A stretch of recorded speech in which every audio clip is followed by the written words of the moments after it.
Hey, before I kick off the podcast, I just want to shout out Next Door Clothing. Next Door, a clothing brand based out of Bondi in Sydney. They're making really nice jeans and shirts and hats. So go and check out their full range at nextdoorsydney.com. They're also artists, so you can go and check out a range of art. They put on rad parties, and I love what they're doing. So nextdoorsydney.com for the full range. I'm having a good time. You are? Yeah. I can tell. And we are rolling too. Terrible Happy Talks. Terrible Happy Talks. Terrible Happy Talks. Terrible Happy Talks. Today's guest is Kiley Little. Kiley is an adventure seeker, athlete, health enthusiast, global citizen, and educator at a sustainability-focused international school in Bali. Born and raised in Ontario, Canada, Kiley's enthusiasm and lust for life were too much for her to contain.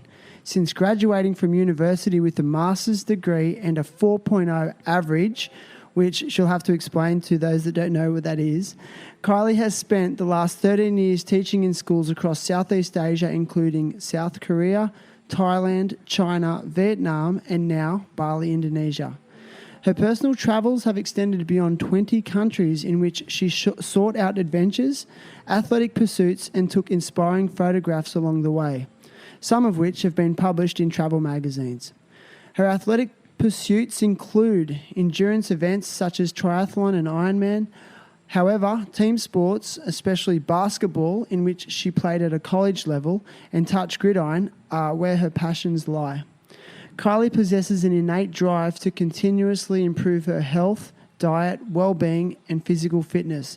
Basically, she thrives on being the best version of herself. Personal values that she instills upon her students on a daily basis simply by living by example. In the time that I have known Kiley, her sincerity and authenticity radiate throughout her work, her relationships, and most of all, her personality. She is highly organised and dedicated to quality in all that she does. She inspires me on a daily basis. Today, Kiley is with me to share her journey, experiences, challenges, and hopes for the future. Kiley Little, welcome. Yeah, thanks for having me. That's quite the intro. Did you like it? Yeah, I did. I'm glad. Yeah. I'm glad. I every single time I get nervous. To read it? To read it, yeah. Like nervous for one, like my reading ability, like, verbatim. Sure. And then even though I write it myself, I still feel nervous about it. And then two, like nervous that, you'll like it. So well, you did a good job. Thanks. Yeah. Does it feel weird, like hearing someone talk about you like that? Yeah, that's the whole time. That's what I was thinking. I was like, I've never really listened to someone describe how they view me. Like people are like, oh, you're so nice, or you're a good person, you're a good teacher. But to someone to go on like that for a whole paragraph to describe how they view you with a few, I sent you a few tidbits, but then you to craft it in a way and add some of your own touch. I've never. Yeah, it's weird. What about when like some of your achievements and accomplishments are kind of like thrown in your face? How does that make you feel? Yeah, I think the word like achievement and accomplishment kind of throw me off. Why? To me, I think of like these big, grand things. When you hear the word achievement or accomplishment, it has to be something massive that's like really tangible and really visible, and you have a lot of like notoriety for it. And even as I was thinking about it, I came to the realization that actually like, well, I'm proud of it, so it's an accomplishment for me, and that's really what all that matters. It doesn't need to be about people seeing it or even knowing. Like the 4.0 thing. Yeah. I went. Explain that. What is the? So I went back and forth about that because I also don't want to sound like I'm full of myself. Like, whoa, I'm so smart, because I'm not. Like I'm average. But for me, it's an accomplishment because growing up, I wasn't a model student by any stretch. All right. And I never really pushed myself academically. I probably could have achieved better when I was younger in school, but I didn't care because I just wanted to play sports and run around outside. But when I went to grad school and I was paying for it by myself, totally different level of like self-motivation to push yourself. And so I worked really hard. Like I worked for that 4.0, and it was Gotcha. like a really deep sense of accomplishment to get my master's and to graduate at the top of my class, which is what a 4.0 essentially signifies. Gotcha. Yeah, Yeah. we have a different system in Australia. Yeah. We But- don't even do that in Canada. You don't? No, in Canada, we just have like percentages. So you went to an American university? Yeah, I went to, it's the College of New Jersey, and they have this really interesting program for international teachers. It's geared specifically toward teachers already working abroad, and it's in the summertime, so you don't have to, take a year off of work to get it or 2 years off of work. So that was really great. That is great. Mm-hmm. You were saying you paid your own way through university. Mm. Like, what did that look like explicitly?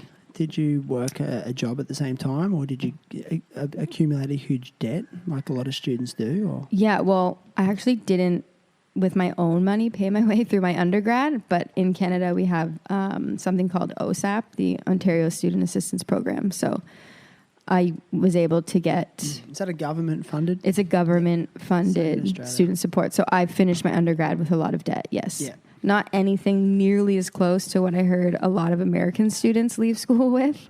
I worked with this one girl in Korea who had gotten a degree in teaching music at like a small community college and left university at the age of, 22, 23, 80 grand. Oh, it's heavy. Like, how are you ever going to pay that back Well, when you're yeah. 22? Yeah. It's going to take you the rest of your life. Well, the cycle of debt starts. Yeah. Because then people tend towards wanting to get mortgages and Mm-hmm. you still got this debt. Yeah. Like, how you meant to get started in Right. in the world? Yeah, it's a lot harder for American students, I think. think so. Mine was manageable in the end. In that time when I'm 22 and graduating, I'm like, whoa. But, it was not to a detriment of the rest of my life by any stretch. But then my master's degree, which I did years later, I didn't go to grad school until I was 29, I think. 28, 29, something like that. I had been working as a teacher internationally for already like maybe 7 years, so I was able to pay for it. So what you said it seems like you've worked most of your career as a teacher overseas and internationally. Like, what was the draw card there for you originally? Like, what made you make that decision post graduation? Yeah. Well, So why did you just go, that's it, I'm out of Canada, it's way too cold? no, that's probably my response of why I'm not going back.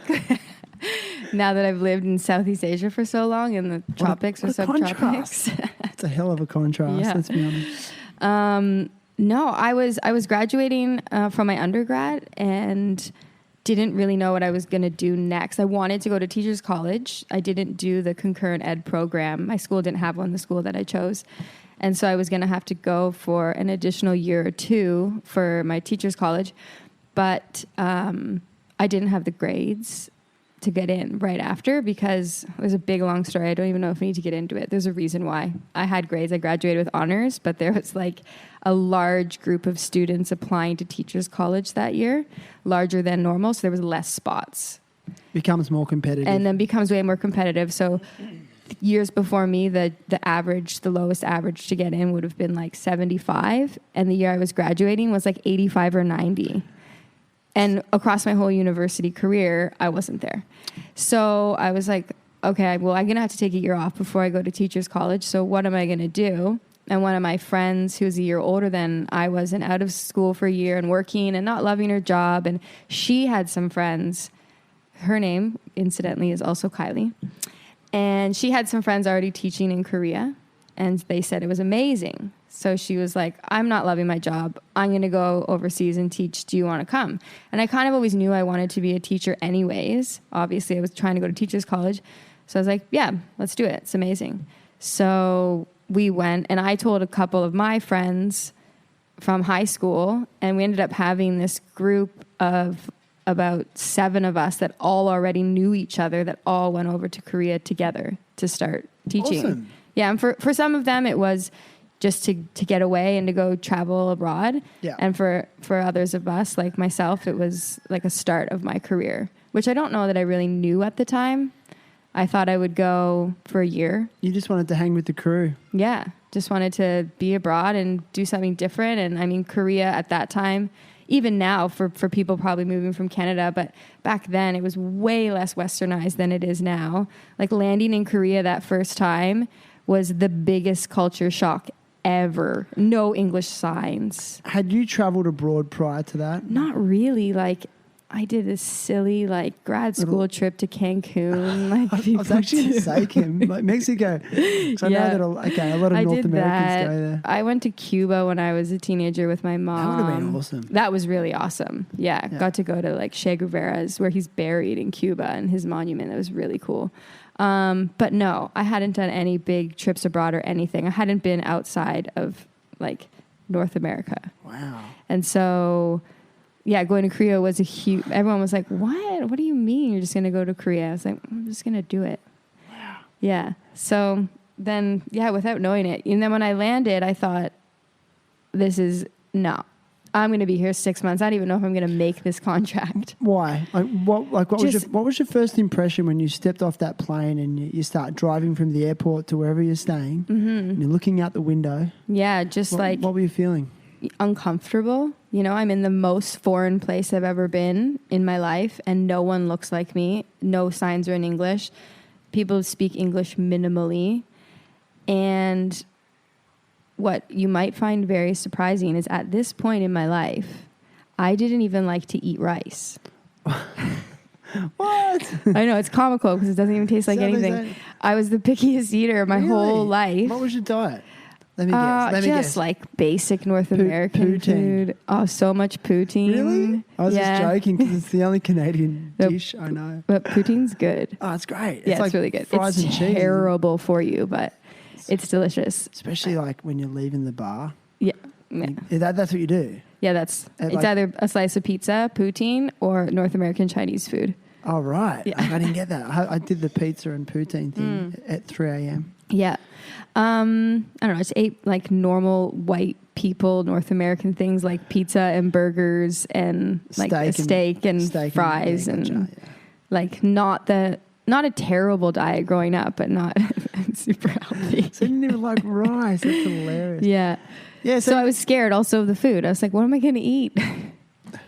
In Korea, there is no Pizza Hut. Well, when did you start thinking that? On the plane? Yeah, you know what? You given it any no, thought? I didn't think about the food at all until I landed. I was like, man, I am going to be hungry for a while. I don't know what I'm going to eat. Did you eat Korean barbecue? Yeah, I mean, it took me probably a month and a half. And one night I was with some of my friends, and there was this Nepalese place that had like Nepalese Indian food. And they were like, come on, just try it. And then I was like, okay, let's just go. I'll come and see. And it smelled really good. And we went in, and then I ate Indian food for the first time in my life when I was 23, something like that, and loved it. And was like, oh my gosh, what have I been missing out on my whole life? In South Korea. So then once I had like ventured out and tried something and really liked it, I was like, okay, well, I obviously need to venture out a little bit more with my eating options. And then slowly, that year I was eating Korean barbecue and everything. It all changed really fast. No way. Yeah. That's so funny. So like you get to Korea, you get off the plane, and then you already had a job waiting for you there, correct? Yes. And did you have your housing and stuff set up, or was it a full-on raw transition where you were just like, I'm here, got to work it out? Yeah, well, so we landed and they put us in a hotel for 5 days for like a teacher orientation I went through this like consulting agency in Toronto that has connections with all these different public schools in Korea. So they hire teachers for all these schools, bring over big cohorts at once, train them for 5 days in this hotel. And then you get set up with a homestay of a teacher at your school. So that was like another shocker. Was there a language barrier? Oh, massive language barrier. And I woke up in the morning and we're eating like rice. And kimchi? And kimchi. And maybe an egg, but maybe not. And this was like all they had for breakfast. And that's just what I had to eat. But I didn't eat the rice. I don't even remember what I ate. And I remember like the first night going out for dinner with this family. And we were eating seafood. And the teacher had a son who was like 6. And he was eating the like shrimp heads whole, like with the eyeballs. And I didn't even like seafood really at this point. I was just like, oh my God. And then but I would eat the shrimp and I would put it on my plate, and then this little like 7-year-old boy would come and take the heads off my plate that still had the eyeballs and eat them. And I was like, okay. So yeah, that was all really challenging the first, like, until then we ended up getting our own apartments, but they just set you up like that until you find your own apartment. So once I got my own apartment, you know what the first thing I did, as soon as me and my friend Kiley, who I went with, we was the first night we got our apartment, within the first hour, we ordered a pizza. Of course you would have. Straight into it. Straight in and eated a pizza. I hadn't eaten in like 10 days. No way. It's so funny. I guess still, you got to ease into it. I mean, it's just like, I guess if you ask the Korean person to move to Canada, they're going to be like, where's the rice at? You know? Totally. Where's the rice? Where's the kimchi? They eat kimchi with every single meal. I didn't know that till recently, to be honest. Yeah, we don't really have a lot of Korean food options in Australia. Right. We have a lot of Thai, a lot of Indian, Vietnamese, Chinese. But yeah, Koreans, it is very foreign to me. Yeah. Yeah. But then once I got my feet wet, and then it was just like the most freedom I've ever experienced in my life. Why? Because I'm here across the world, away from anyone I know, except for a few of my friends who are my age. We've just graduated college. We have no more responsibility except for this teaching job. And we're just like gallivanting around the streets of Seoul and Incheon. And it's like, I don't know, it's like a playground for young adults. You know, there's flashing lights everywhere and nothing closes. Everything's open all night and loud music. It's like a party town. It's not that it's a party. It's just that, I mean, there's a lot of bars, but it's not like party like clubs necessarily. It's just like there's just bars everywhere. And people aren't necessarily getting wasted. No, they're not necessarily getting wasted or like even raging, but they go into bars and there's music and it's just like a lively city. It just doesn't sleep. You know how you said like it was the first time you were somewhere where you didn't really know anyone. Did it kind of feel like you were more free to be who you wanted to be? 100%. So that was a real noticeable feeling? Yeah, I mean, I don't think I could have identified that right in that initial probably month or so.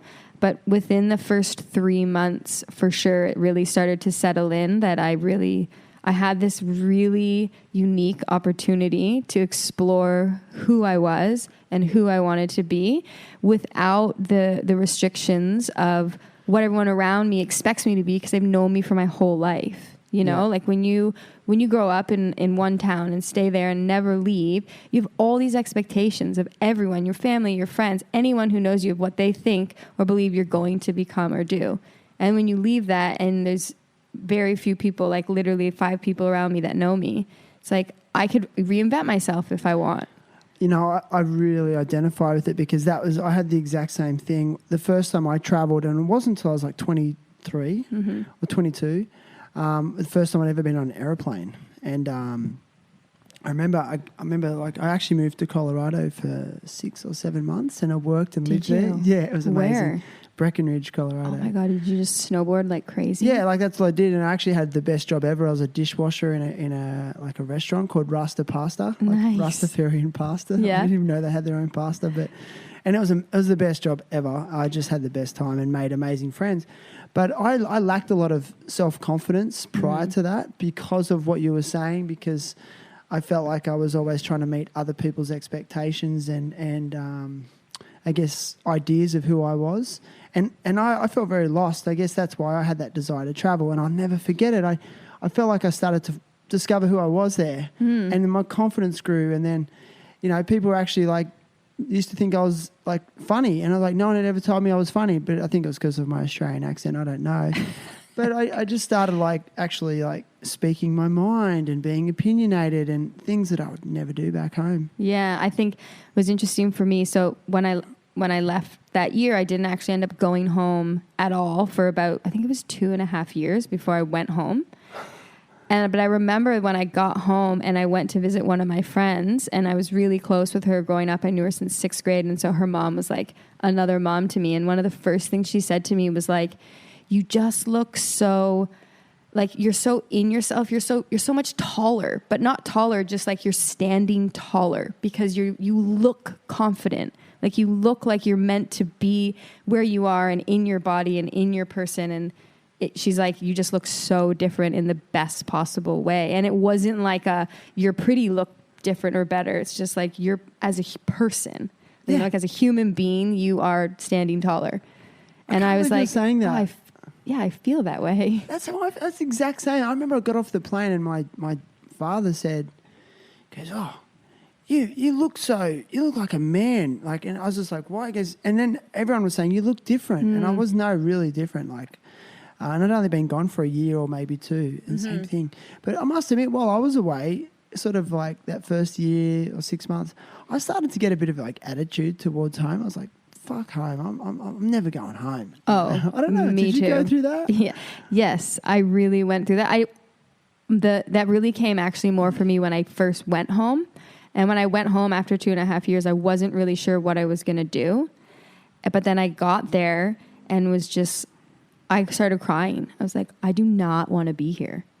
And then like I had all these interactions with my friends that unintentionally I ended up making some people feel bad, I think, because one of my friends or two of my friends actually said to me, the way that you are now like disliking home makes us feel like we're not good enough and home isn't good enough. And what we've been doing the past 2 years, you like look down on it or don't think that it's good enough. And I was like, oh, that's so not my intention. Like you guys are still my best friends and whatever you want to do what you want to do.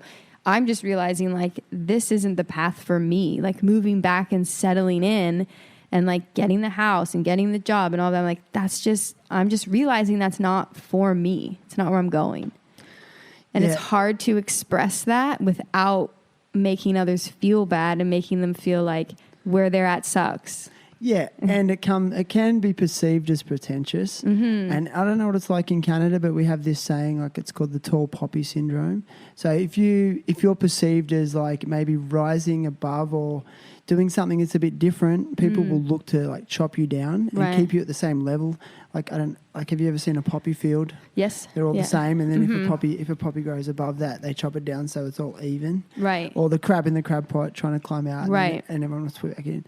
Yeah, and it's I understand what you're saying. I feel the same way about that traditional path. I always have, you know. Yeah. And, you know, over time that obviously changed. Once my friends realized that my life was just going to be different and it wasn't anything that their life wasn't good enough and I was trying to compare, then, you know, every subsequent visit after that, having moved back abroad and then going home to visit, the dynamic definitely changed and shifted. And they were like, oh, you don't have anything against us and our lifestyle choices. You're just doing something else and we love you and that's amazing and we totally support you.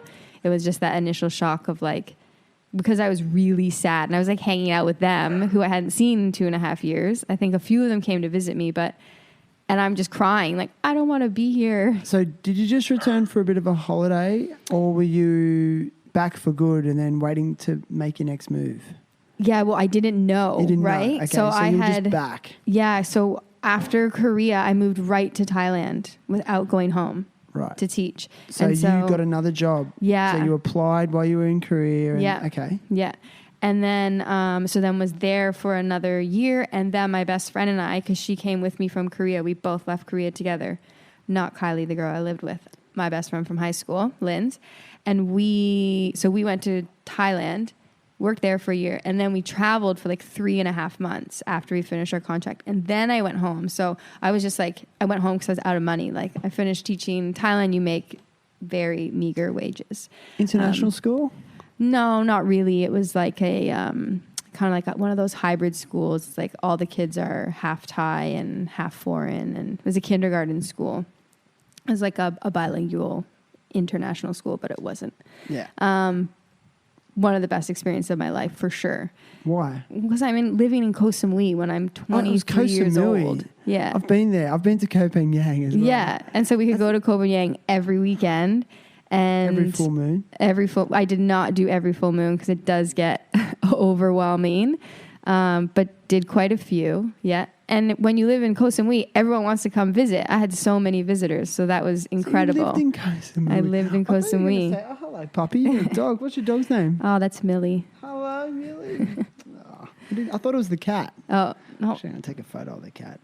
Yeah, okay. So you were living in Koh Samui. I thought you were going to go, oh, yeah, I was at an international school in Bangkok or something like that. Oh, no. Koh Samui. No, because what happened was we had gone on holiday in Koh Samui from Korea, and me and my best friend were like, we need to move here immediately. This place is amazing. So we got back to Korea and just started looking and applying for jobs like crazy. And then we got one, so we left. So when I went home after those 2.5 years, I didn't know what I was going to do. And I got home and really did not want to be there, did not feel comfortable, did not feel like I belonged anymore. And at that time, my brother was working in China. And so I was chatting to him, and he was like, oh, there's actually an opening for a kindergarten teacher, pre-K. And he's like, oh, send me your resume, I'll give it to the principal. And then I got that job. So I was home for like a month and a half, and then I just bounced and went to China. Nice. And that was also and amazing. What was China like? Oh, my God. Yeah, China was... So, can I just ask a question? Yeah. So, were you eating rice then, or...? Oh, yeah. By then, because I had lived in Thailand then for like 1.5 years. So I was eating everything by then, and way, way more adventurous, just like willing to try anything with my food. Yeah. That's classic. So I even ate chicken feet. You ate chicken feet? In China. Were they the deep fried ones? Yeah. Yeah. Super crunchy. I think I've eaten them before. Not that good. Deep fried crickets as well? I ate those in Thailand. They're great. Yeah, my next door neighbor was dating a Thai guy, and he would just come over with like changs and crickets. It's What's like a chang? a Thai beer. A beer. Oh, that's He's right. like, do you guys want some? I'm like, okay. Yeah, it's bar. It's like they have it on the bar sometimes. Yeah, it's like peanuts. chips. They're like crispy and salty. It's great. Yeah. So China was the most like unique and different experience of anywhere I lived. Why? Well, it is really communist. And okay, this is a good one. I'm glad you said that. So to explain, like, we talk about communism in our developed countries and westernized countries, but most of us don't really know what it is like. Yeah. Can you give us some explicit examples? Or so it's like no privacy. So in what way? Well, one of the first things you have to do when you get there is go to the police station and register with the police. So you've been through customs. Yeah. This is like when you get to your town where you're going to live. You give them even though you've given all your details, yeah. you got to go and read. Okay. Yeah, like the local police. Okay. And so for me, the most like tangible experience with living in a communist place was coming home one day from work, and the Chinese police are just in my apartment. What? Because they can just do that. How? I found out later that apparently the reason was my building had a lot of illegal Filipinos living in it. So they were always coming into my building specifically to try and bust illegal immigrants. Okay. And because it's communist, they can do whatever they want. How'd they get in? I have no idea. They must I don't know. They have a key or they broke in. Maybe the landlord. So they're just in your apartment? They're just in there. And were they asking you questions? Yeah, but they also don't really speak English. So like then it was this really like weird interaction. I was scared and was very confused. Like I hadn't done anything wrong, but then didn't know what they could know about me. Like they're watching you. Not that I did anything that was wrong that needed to be. No way. Yeah. And so that was really, really weird. And so things like that. And otherwise it's just... I don't know. You just feel it. You can just feel that there's people like watching you. Is there like do you get the sense there's a common fear amongst people in regards to the government? In China? Yeah. No, I mean, I'll be honest, like it's hard to know because the local people where I live, like they don't speak English. So it was really hard to communicate with local people. But one of the other things is there's a lot of like street vendors and guys that have little like garages where they sell their fried rice from. And every so often the police come around and they just shut you down. And if the police start coming around, it was the same thing in Vietnam too. When I lived in Hanoi, if they find out the police are coming, they have to shut up shop. They have to put everything away and hide. And the same thing would happen in Vietnam. And in Vietnam, these poor ladies who just like make their living off selling little banh mi sandwiches on the side of the road with like, the small little tables where you have to like basically sit on the ground and eat at. And the police will come and just take all their stuff and throw it in the back of a truck And that's it. Their livelihood's gone. They don't get it back. With no explanation. No, because it's communist. It's not capitalist. You can't just have your own business at your will and leisure and do whatever you want. So unless you're following the rules that they've set for having a business, you can't do that. And on my friend's street once, the police came down and there was all these big, beautiful potters of plants on the sidewalk. The police came down and picked up every single pot, about 30 in a row, just picked them up and dropped them so they shattered all over the grass, all over the sidewalk. Because they weren't Because they were on city property. And they didn't get a permit for it or something like Yeah. that. Oh, man, it's aggressive. Yeah, it's aggressive. So how long were you there? So, well, those two stories were actually from Hanoi, which, Okay. Also is socialist, communist. That's another story. But China, I was only there for like 10 months for my contract. That's a long time. Yeah, That's long it enough. was. Did you connect with the local culture and people as much as you did in, say, Korea and Thailand? No, definitely not. And also the city I was living in was like not cultural at all. There wasn't a lot of history. I was living in Shenzhen, which is a part of Guangzhou, which is like the biggest industrial city in southern China. Like a lot of our foreign goods that are made in China are made in Guangzhou. Okay. So if you go into like greater Shenzhen, it's a city just with like factories and like a very big city. industrial. Yeah, very industrial. So it wasn't like the cultural epicenter of China. Like you have to go to like Xi'an or Beijing or Shanghai. Okay. So it wasn't like a very like culturally fulfilling, enriching experience. Did you get that culturally enriching feeling in Thailand? Yeah, definitely. Yeah. Do you think it's because of the Buddhist culture? But they're Buddhists in China as well, aren't they? There are Buddhists in China for sure. What's the main religion there? They have one? Like Confucianism is the most ancient Chinese practices. Yeah. There's also a lot of Christians, Yeah. but because it's communist, I'm not actually sure. I know in like Vietnam is a non-denominational country. Like you're not allowed to openly like talk about or really practice religion. And I'm not sure if it's the same in China though.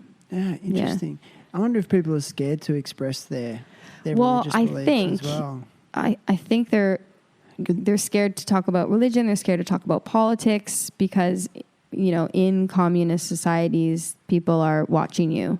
And, there's stories of people telling on others. They have like secret agents everywhere.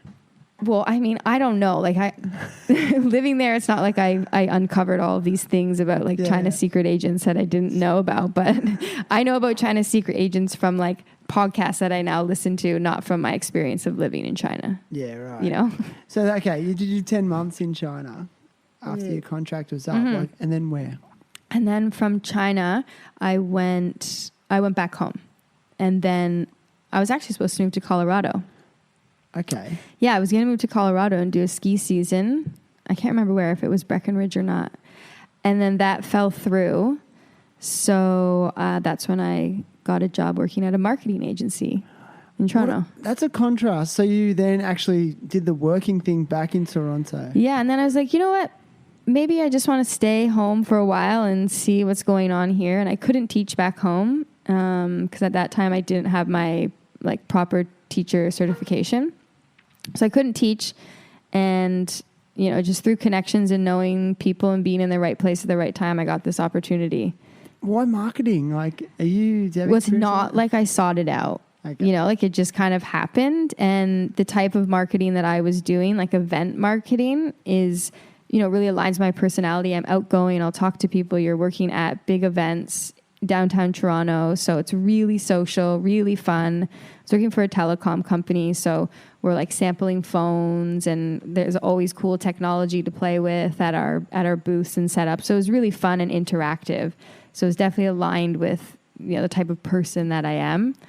But ultimately the reason I left marketing is because it's soul sucking working in the corporate world. You're just like every day, like, why am I helping this like multi-billion-dollar telecom company make another $1 billion? And they work you hard? Oh my God. I worked like 80-hour weeks. It was insane because our company had offices on the West Coast and in Toronto. So the time difference, when they're getting up and working, I'm in bed. But I was an account coordinator and I was running events out west that I wasn't at, but I had hired all the staff. So if something goes wrong, the staff call me, and it's like 2 a.m. where I am, and my staff are calling me like, this has gone wrong, and this equipment didn't show up, and this and this and this, and this person didn't show up, and I am expected to answer those calls. And so it was just like working nonstop. Did it give you a new appreciation for the teaching profession? Oh, for sure. In what ways specifically, like, did it feel like all of a sudden teaching's more purposeful? Yeah, I mean, it's like I said before, like I always knew that I wanted to teach, and then I took this year off and I was thinking maybe I don't want to, and it really was a reminder, like for me, the type of person I am, I need to do something that matters. Yeah. I need to feel like I have a purpose and I'm making a difference. And even if it's only in one student's life, I have to feel like what I'm doing matters. And I didn't feel that working in the marketing industry. And maybe some people do. I don't want to like completely knock it. Like the company I work for does some really great like social campaigns to help different people and stuff like that. But for me, it just wasn't it. And it was like, I'm not in the right place. Like this has been a fun year and it's a really social job. So I've got to meet a lot of cool people and go to cool events. I need to get back to teaching because that's my calling. That's like what I should be doing. So it was actually like a really good way to get you back in line with what your values and your beliefs and your calling. Yeah, and to like get me back out in the world. Because imagine I loved it, I would just be living in Toronto right now.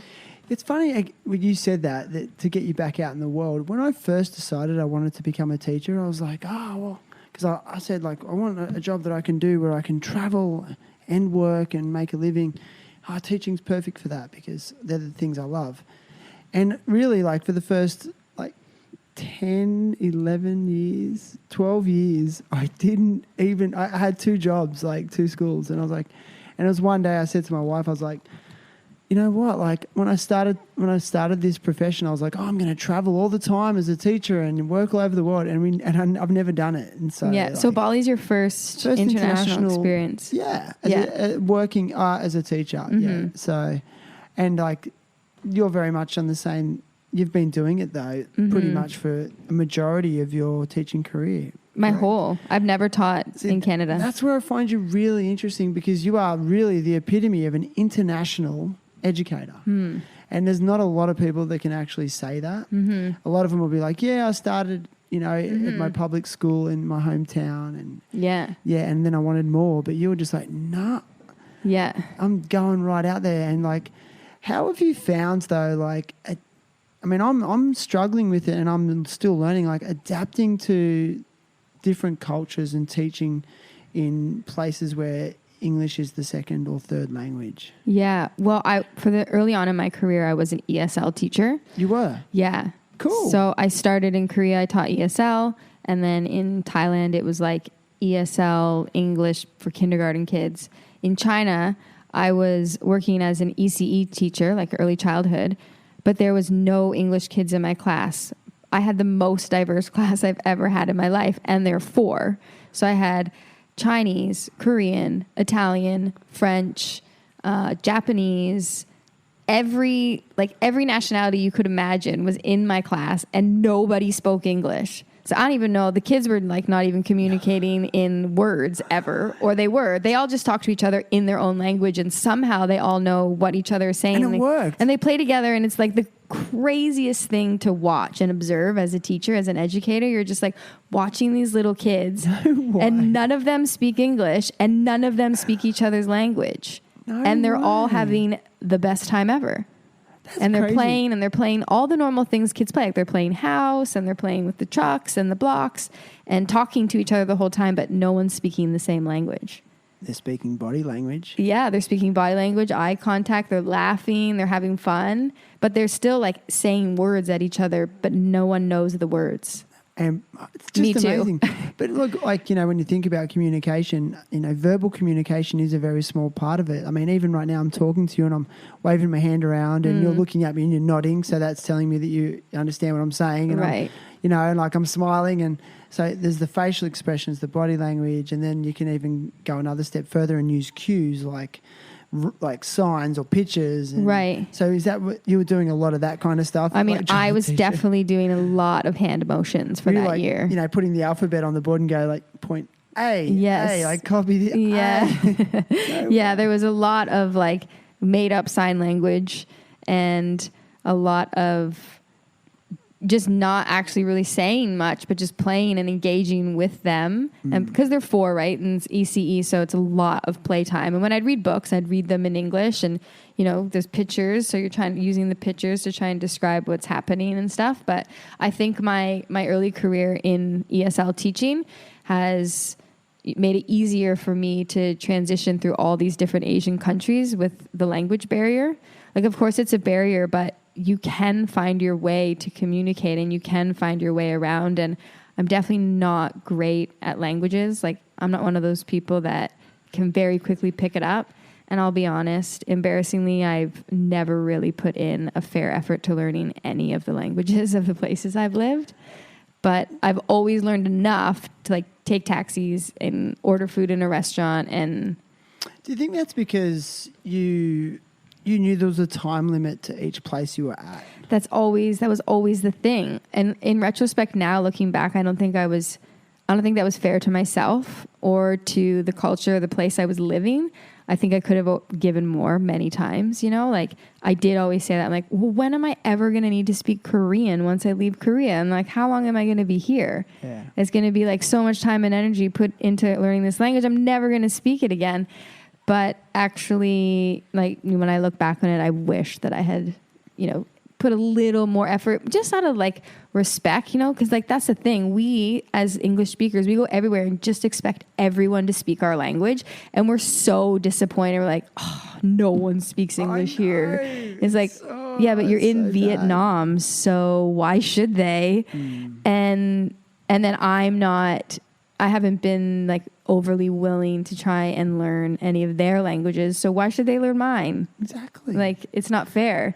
I don't know what it's like in Canada, but in Australian culture, we're like, in hindsight, and now I reflect upon it, we're so intolerant of those that don't speak English. Like I'm absolutely amazed at a lot of the Balinese, how patient and tolerant they are with us. Yeah, and they try so hard to understand us when we try a little bit to speak Indonesian. Yeah. They really try to like infer and help you. Yeah, and they're actually grateful that you're trying. But I mean, I know in Australia, if I had someone just like trying to speak to me, in a supermarket in a different language, I'd be just like, what? Leave me alone.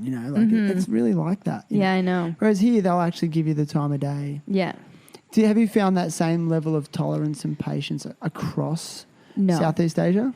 No. Well, no, I haven't actually. The Vietnamese people are the loveliest, most kind, will welcome you into their home, but are so unforgiving when you're trying your best to speak Vietnamese. Vietnamese is tonal and really, really hard. I've heard that. And they do not have the same inferring skills that we do.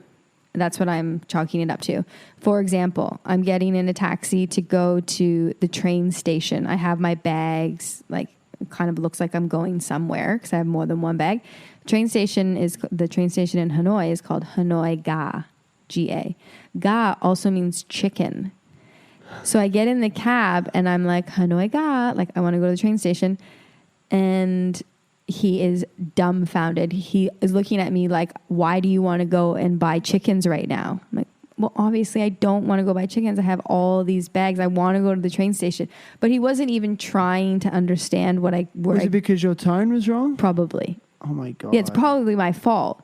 But here and in Thailand, when you try to speak the language, they really try to like help you out. And they look at you like they're really intently listening. Like, what is this person trying to tell me? And in Vietnam, if you don't get the tone right, they're just like, get out of my cab. No.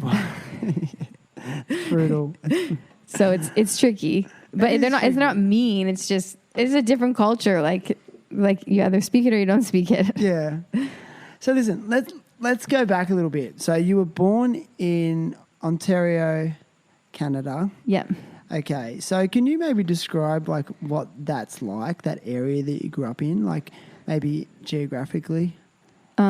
It's on a lake. It's on Lake Ontario. Oh yeah. So there's a lot of places on Lake coastal Ontario because that's a town. huge lake, isn't it? It's a very big lake. Yeah. Okay, So there's a lot of places. And it's coastal? Well, because it's on the lake. Oh, they call it No, we don't call it that. I was trying to be relatable. Sorry. Yeah. Yeah. So yeah, it's on a lake and it's beautiful. It's a suburb. Like it's the most kind of cookie cutter suburb you could imagine. Do most people commute to Toronto for work?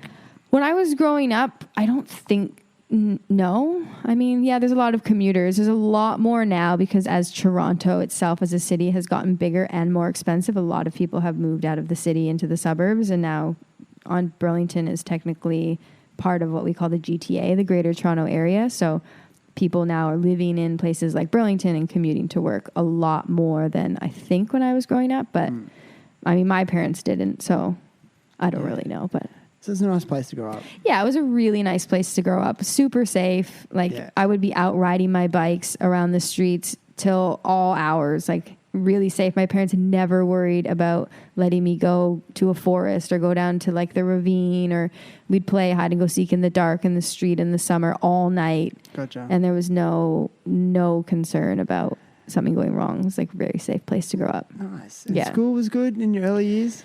Yeah. I mean, it was actually a bit challenging. Some of my earlier years, I was bullied in primary school, quite a bit. Yeah, in like grade 4 or 5. Okay. Yeah. Would you call that elementary school? What do you call it? We didn't have middle. We don't really have middle school where I'm from. We don't have that either. So yeah, primary school. Primary school. Elementary school. We call it elementary school, I think. We call it elementary. Yeah, K to 8 is elementary school. Okay. So on and off in elementary school, I had some hard times. I was a tomboy growing up, and I always wanted to play sports, and I always wanted to hang out with the boys. So I got bullied a lot for that. In what way? Name calling? Yeah, for sure. I got called a spaz a lot. Oh yeah. Yeah. That's a good Aussie insult. Is it? Yeah. It's called people spaz. Yeah, and I think that was because I'm really passionate when I'm really competitive when I play sports. I wouldn't have picked that. No, you didn't. And then I think just because I was different, like, you know, I wore my brother's clothes to school, and the girls were like, I was mostly bullied by girls, and that was just because I wasn't girly enough, I guess. I don't really know. Why do girls bully other girls? Because you don't fit in and you don't look like everyone else. And I always wanted to play football and baseball and basketball at recess and not just like sit in a circle and hold hands with the girls. Right. And so they decided to bully me for that, I guess. That was mainly through primary school? Yeah, that was mostly grade 4, 5. And then that started to change in grade 6, 7, 8, and then totally different. So what was high school like? High school was great. I was an athlete. I was on the basketball team. I was on the senior basketball team since I was in 10th grade. Awesome. And my brother was a star football player in high school. And so, you know, that always helps. So you were gravitating towards, you know, the sports. And did you seem to like find your sense of identity through sport? At that time, for sure. Yes, I definitely did. That was your tribe. Yes. And I played a lot of city sports as well. So I had a lot of friends not in school through sport. And all of my closest friends to today, other than like my core group of close girlfriends from school, all of my other friends are through sport. Cool. Yeah, I keep in touch with a lot of the girls I grew up playing basketball with. We're really close. Like when you play city sports, it's every single weekend you're at a tournament. And training together. And training like 4 hours a week, like 2 nights a week, 2 hours each. So you spend a lot of time with these people growing up for like 5 years. So you sort of mentioned earlier that you maybe weren't the most academic student. Yeah. So like, what were the subjects that you would say that you, aside from sport and maybe PE, like what were the subjects that you did enjoy at high school? Yeah, I really enjoyed history and literacy. I was exactly the same. I actually wasn't that good at PE. Oh. I mean, I was okay, but I was pretty good at sport. but history, ancient history actually, and ancient history is my favorite. and literacy, like English, I was just actually good at. I was terrible at maths, science. Yeah, me and too. I actually thought I was just really dumb for a lot of years. Yep. I did. Even after school, I left high school thinking I was completely dumb. Same. That's how the system made me feel. Yeah, me too. That was my exact same experience. And I don't even think I necessarily loved history initially. I had a teacher that changed my life. Like the way the care and concern that she showed for me made me really like and respect her. And she was a history teacher. So I just always wanted to be in her class because I just loved her. So then I loved history. And, now I can say I truly do enjoy the study of history. I listen to a lot of podcasts about history. I read a lot of like historical fiction. But then I think it was her. Like, I think she just made me want to like history because I wanted to be in her classes because she was such a good teacher and like she just cared more than any teacher I'd had. Wow. Yeah. Because I can't believe you said that, because that was my next question. Like, was there a teacher that stood out? And you've just answered it. And like you said, like she was really interested in you as an individual. Did she seem to give that same level of care to everyone in the class, you reckon? Yeah, I think she definitely tried. Like I saw her always reaching out and trying to be supportive for others. I know some people who thought differently about her than I did. Thought she was like too tough and too strict, and she was really strict and she demanded a lot from you. You liked those qualities? Yeah, I mean, I'm in like a high functioning athlete. I need discipline, and I respond well to getting yelled at sometimes from sports, I think. And boundaries. Yeah. Like, did the boundaries make you feel less confused? Oh, yeah. Like, that's how I feel. I used to feel as well. Like, yeah, like, at least I felt safer when I knew there was a boundary. You feel safe when there's no gray area. Yeah. Like, when you're doing something wrong, you're doing something wrong. And so you're making that choice to do something wrong and then learn from that something wrong as well, because you already know the boundaries around all of it. So she was really clear with that. And very clear. And she was firm. Very firm. But fair. Yes, and very fair. And the thing is, and aside from all of that, she was just also a human, and she made you feel like a human. So like when it came to like school and academics, she was like really firm and fair and clear. But if something was wrong, like I remember in high school, I like went through this super tragic breakup for like in 11th grade. And I came to her class bawling my eyes out. And the first thing she did was take me out in the hall and was like, "Are you okay? What's wrong?" And I just told her, I was like, "I'm really sad. Like I just broke up with my boyfriend." And she was like, "If you need to not be in class right now, that's okay. Come back and see me after." And she stayed like 2 hours after school talking to me about like this silly 6-month relationship breakup that I was devastated about. It's real. Yeah. And that's what I mean. It's just real. like she really cared about people. And I can't say if she extended that exact same level of care and concern to every single person, but I know she really tried and wanted to be that. And you're talking about it right now and you remember it. So vividly. And that's why I say this to some teachers, like, do not underestimate the impact that you are having on young people. Mm-hmm. Even in one conversation. They are remembering. It's getting programmed into them, like, good and bad, you know? And I still think that's why teaching is one of the most challenging careers in the world, because you're in this position to make such a difference. Yeah, and you have to an individual. If you don't look at it that way, if you don't stop and think and understand how much impact you can have, good or bad, then it's, it can also be a really dangerous position for some people to be in, because everything we say, like little kids are really sponges, but same when we're teenagers, we're still taking everything in. Definitely. And so it's a very impactful job, and thus a lot of responsibility on the person who takes that job on. It is. And in my first few years of teaching, I didn't really take it seriously. Like I was still pretty young, and still, just wanted to party, and I didn't feel like I was really living by example, and it wasn't until a few years later that I went, hey, like I was actually, I'll tell the story. I was in a music festival, and a really big one that we have in Australia every year around the time of our national holiday. Mm-hmm. And, hundreds and thousands. Oh, no, about 100,000 people go to it every year. And I'll never forget, I was in this like dance party room and I had my shirt off because it was like 40 degrees. I had like 2 beers in this hand, like 2 beers in this hand.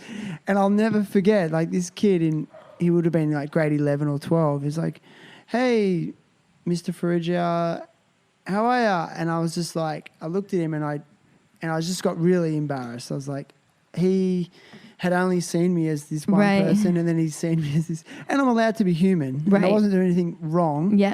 But I remember thinking about it afterwards, like the next day, thinking like, well, am I really role modeling? Am I really being a good role model? And I've said to that kid that, yeah, it's okay to go and get wasted and take your shirt off. And I don't know, you know. Yeah.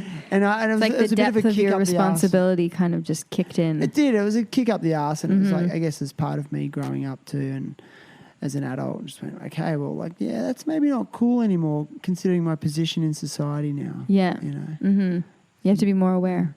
Just a bit more aware. But it doesn't mean you can't do things you love and enjoy. But I don't know. There's a story for you. Yeah. So yeah, like high school was like that for you, and then so high school was good. Like I had a good time, played a lot of sports, had great friendships, really great friendships that I still have today. There's like amazing. 10 girls in my closest group of friends. Some of us have known each other since kindergarten. That's special. It's really unique, so and special. living abroad for this long and meeting so many different people and seeing how many people don't have lifelong friendships. They have friends from like college maybe, or just adult friends. They don't even talk to people they went to school with anymore. I realize how lucky we're, like sisters, you know, like we've been friends. I think they just celebrated their like 20-something girls' Christmas party. So cool. Like it's pretty incredible.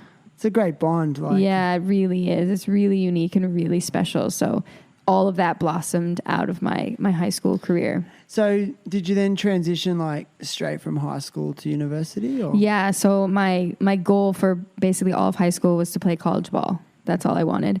And for a long time, I wanted to play college ball in America because it's such a higher level. And then it got to the time when you have to consider taking the SATs.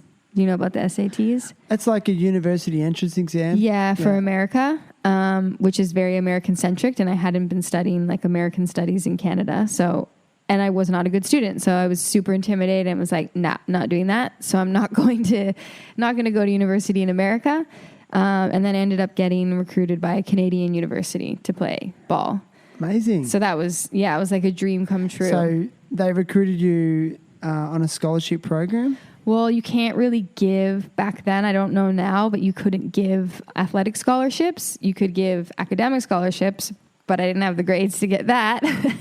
So recruiting for me was just basically guaranteed a spot on the team. Gotcha. So, and they help you transition, like the coach and the team help you. So they helped me get a job really easily that other students in my school wouldn't be allowed these job opportunities unless you're a varsity athlete. There's certain jobs that I worked at the gym, like the varsity center. And they just help make the transition easier and support you in whatever way they can. And then you're given a spot on the team. Amazing. Yeah. So that was incredible. Actually, like 3 girls from my rep city team got recruited to the same university. We all got recruited from our team that we've been playing on for like 4 years together. And we got recruited together and all went and played university ball together. Yeah. It was It was pretty amazing that first year. It was, but also really challenging. I was actually just having. What was challenging about it then? It is the longest season, I think, of any university sport. It goes from August till March or April. So physically demanding. Physically really, really, really demanding, and emotionally too. You know, like there's a lot of politics in university sports, and you work your ass off day in and day out and sometimes never play. And it doesn't matter how hard you're training and how much better you think you're getting. There's always someone that's working harder and just that much better than you. And then, you know, like I could go out and have one of the best games of my career and then sit for like 3 games straight afterwards. Like it's really trying on you emotionally. So like, okay, so you were playing, like you were training 5 days a week? Yeah. And then playing games on the weekend? Yeah. Sometimes you had weekday games as well. No way. We only had Sundays off. When would you study? Well, that's I almost failed first year university. Yeah, I did not find a good balance. And because I wasn't a good student academically already, that was not helping me. And I wasn't motivated by academics at that point. Gotcha. And even though I got to choose all my classes and take things that I was interested in, I still only cared about basketball. And basketball was really demanding all my time. Sometimes we had 2 practices a day, morning workout at like 6 a.m., then go to classes, and then come back to the gym at like 2 or 3 o'clock for 3 hours of practice on the court. Okay. So it was really exhausting. Also really rewarding. Like I really do value that experience that I had, but I quit after my first year. Why? I didn't make it. I know. Is it because I just had this conversation actually like 2 nights ago at dinner with someone else, and he was like, "Oh my God, why did you quit?" And he was a high level athlete in Australia. I think lacrosse. He played lacrosse, and I almost failed school, and I didn't want to fail out of school, and it was just too exhausting. Like I couldn't do it. Like I felt like beat down, and there was, I was just working and didn't feel like I was ever gonna be good enough to be a starter or. So you quit the team, but you didn't quit university.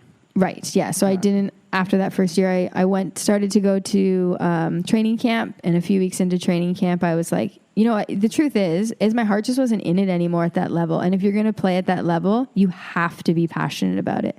You have to want to be doing that. It's like every day, every week, every month. And if any bit of you doesn't, then you just can't. So you were literally feeling like you were living week to week, because it's like, okay, am I going to get a start this weekend? Yeah. Okay. And so were you always in that mindset? So you're training, like, hope I get a start. I get a start. Yeah. Would you find out on like Friday afternoon if you made the starting squad? Yeah, sometimes you would find out. Usually you'd find out before the game at some point in that week, or maybe like the day of the game, you'd find out who was starting. But was it always on the back of your mind? For sure, because I was pretty typically the 6th or 7th man, which isn't the worst. Like first or second off the bench is also pretty good. Yeah. Like do you watch NBA? I've watched a little bit. I've been to a Raptors game. So I'm going to talk about the Raptors for a hot second. But Fred VanVleet is the 6th man of the Raptors, was last year the 6th man, which some people think is not good, but actually he's amazing. And he worked his ass off to be the 6th man, because the bench can be really deep and you could never play, or you could be the 10th man. And now he's like a starter this season. Gotcha. And he is lighting it up. So being the 6th or 7th man isn't the worst, but it's not being a starter.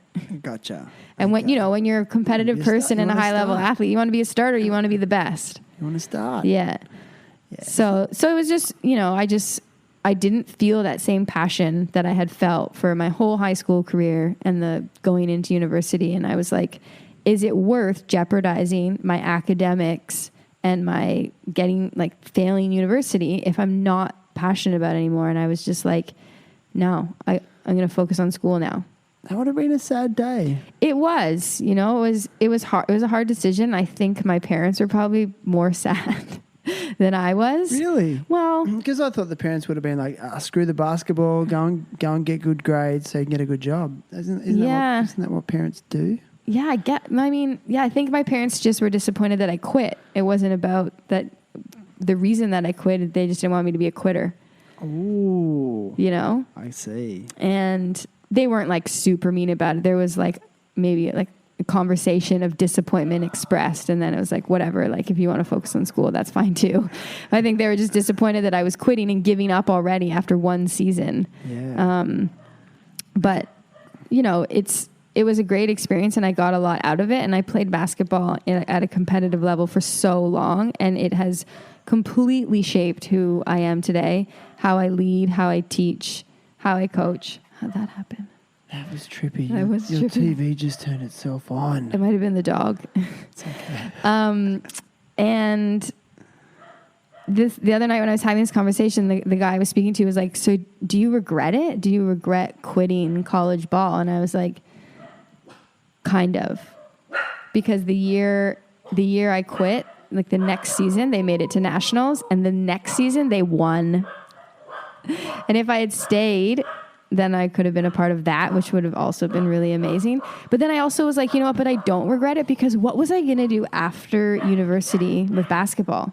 Nothing. There's no future after. I was going to say, what is the future for basketball? If you're really, really good, and I was definitely not good enough to go to like the WNBA or even to a Euro League. Okay. I wasn't that good. You were aware of that already? Yeah, for sure. So I was like, also, I'm going to jeopardize my university career and my academics and stay and play basketball. And then what happens in 4 years when I graduate? Yeah. I have crappy grades and no basketball career. Yeah. Sounds like you were burnt out. Yeah, I was burnt out. Totally burnt out. Mm-hmm. So then, like, you just focused on your studies for the next, what, 3 years? Yep, for 3 years. And then I graduated with honors. Nice. Yeah. In history and 4.0. Oh no, that was your master's. Yeah, not a 4.0. So like that was the university in Canada. What was that one called? It's called the University of Guelph. Guelph. Yeah, Guelph. There's also another one over there called Is it Northern or Western? Western. Yeah. UW. Yeah, Western University. Yeah. Don't ask me why I know that. Yeah, because it has a lot of global notoriety for being the best party school in Canada. Maybe that's why. Yeah. Seriously, man. Yeah. Ontario is so cold. I was there in winter. Yes. Full on. My university would be closed some days because it was minus 40 and they're like, don't go outside. I was there on a minus 40 degree day. Like, yeah. With wind. Yeah. And they're just like, don't go outside. Your eyeballs freeze the second you walk out the door. Your eyes just freeze open. Yeah. And you can't blink. So I was just like, because I'd never experienced it, I was just like, where I was staying, I was like, okay, I've never experienced this. I'm going to run out to the car, touch the car and come back. Like, see, am I going to die? Like, yeah. I did. I was okay. Yeah. I just couldn't believe it could be that cold. I know. It's really kind of unfathomable for a lot of people. But what I did notice is like with a lot of the Canadians I met, here's a bit of an observation, is especially through winter because you spend a lot of time inside. Mm-hmm. I just found them all to be like really good communicators and really good at socializing. Yep. There's a lot of talking that goes on. Yeah. We play a lot of cards, play a lot of drinking games when we're older. Yeah. We sit around a lot of fires. I had a lot of that, and it was just such a different pace for me. And at the first time I was like, oh, this is weird. I just want to go outside and do something active. Yeah. I don't want to talk. But then by the end I was like, yeah, let's just sit and talk shit for 2 hours. Yeah. And there was no problem with it. It was great. So I really enjoyed that. Mm-hmm. And actually, here's another observation. I found when I was in Toronto and Ontario, I found Canadians to be some of the most polite people I've ever met. Yeah, everyone says that. There's a compliment for you Canadians out there. Thank you. Not all of them, most of them. Yeah. No, but anyway, listen. So you so you graduated, master's degree. Yep. So when did you go to the States to do your master's? Straight after? No, I didn't actually have to go to America. So I what? Yeah, it was so when I graduated from my undergrad in Canada, then I went abroad and I taught abroad. I went to Korea and Thailand and China and Vietnam before I went to grad school in America. But I didn't go in America. I very fortunately got to study in Mallorca, Spain. What? Yeah. So this university has satellite campuses in Spain, Portugal, Vietnam, Bangkok, because it's for international teachers that are already teaching overseas. So to make it more accessible, they have these campuses all over the world that you can go to. And I always wanted to go to Spain my whole life. I read this book when I was in college called The Drifters. Do you know James A. Michener? I'm cringing. I feel like I should know. I probably do. He's an American author, but he writes these epic travel adventure books. And so The Drifters was about draft dodgers during the Vietnam War, leaving America and going over to Spain and Morocco. So when I read that book, I was like, I have to go to Spain. And then I saw this program and it's in Spain. I was like, great, I'm going to get my master's in Spain. This is perfect. So that's how I ended up in Spain studying my master's of ed. It was incredible. This is so funny. Your cat is sitting on my recorder. It's the second podcast in a row where a cat has done that. I know. He just wants to be in the mix. The recorder. That's okay. Pillow. I'm scared he's gonna mess up the settings. There we go. Don't put Pillow on my lap. No, that's okay. Pillow doesn't really like to be cuddled anyway. Really? He'll run away in a I minute. love how cats just do whatever they want. That was definitely the best educational experience of my life. Why? Because it's a program geared towards international teachers and teachers that are already teaching. The conversations we had in grad school were so enriching and probably in many cases more valuable than the lessons or lectures we were getting from the professors, because we all already had so much experience to pull from Gotcha. in these conversations, and people were teaching all over the world. So they were also really diverse conversations and learning so much about education around the globe from my classmates. So it was really enriching. And, you know, some people have said they've gone to teachers college and felt like they didn't really learn anything. Okay. And I just felt like I learned so much from the people I was studying with. Did that spark your interest in teaching abroad? Well, Immediately, like, was that where you were like, yeah, I need to be an international teacher? But this was when I was already teaching abroad. Oh, sorry. Yeah. Oh, Yeah. right. Okay, gotcha. I went back to grad school when I was 28 or 29. Okay. So I graduated my undergrad when I was 22, went and taught abroad for that whole time, did the marketing thing, and then went back to grad school. So gotcha. Sorry. if nothing else, it was a great reminder that I was on the right path and doing the right thing, teaching abroad. Yeah. So cool. Yeah. Wow. And then here we are. Like, you're in Bali now. And now I'm here in Bali. And how did that happen? Like, how did you get a job at the school you got the job at? So I was living in Hanoi, Vietnam. Yeah. And I was actually working at a great school. I was there 3 years, and the last 2 years I was at a different school than my first year. And that school was a really great school. The biggest challenge for me at that school was that it was a Lutheran school, and I was not allowed to be open about my sexuality. Okay. And so that was really challenging. I had a partner in Vietnam at the time. For a long time, we were together for like 6 years, and I wasn't allowed to tell anyone. And were you living together? Yeah. And by the time I was leaving Vietnam, like near the end, we got engaged, and I couldn't tell anyone at work that was like so excited and engaged. And I was even like one time back when I was there was one of the years when people were putting the pride flag on their Facebook profile. Yeah. And I got pulled into my principal's office and asked to take it down. What? Yeah. So they were patrolling that kind of stuff. Well, because I had put on my profile that I worked at that school, then they could see, and they're like, we can't be affiliated with that. So they knew you were homosexual?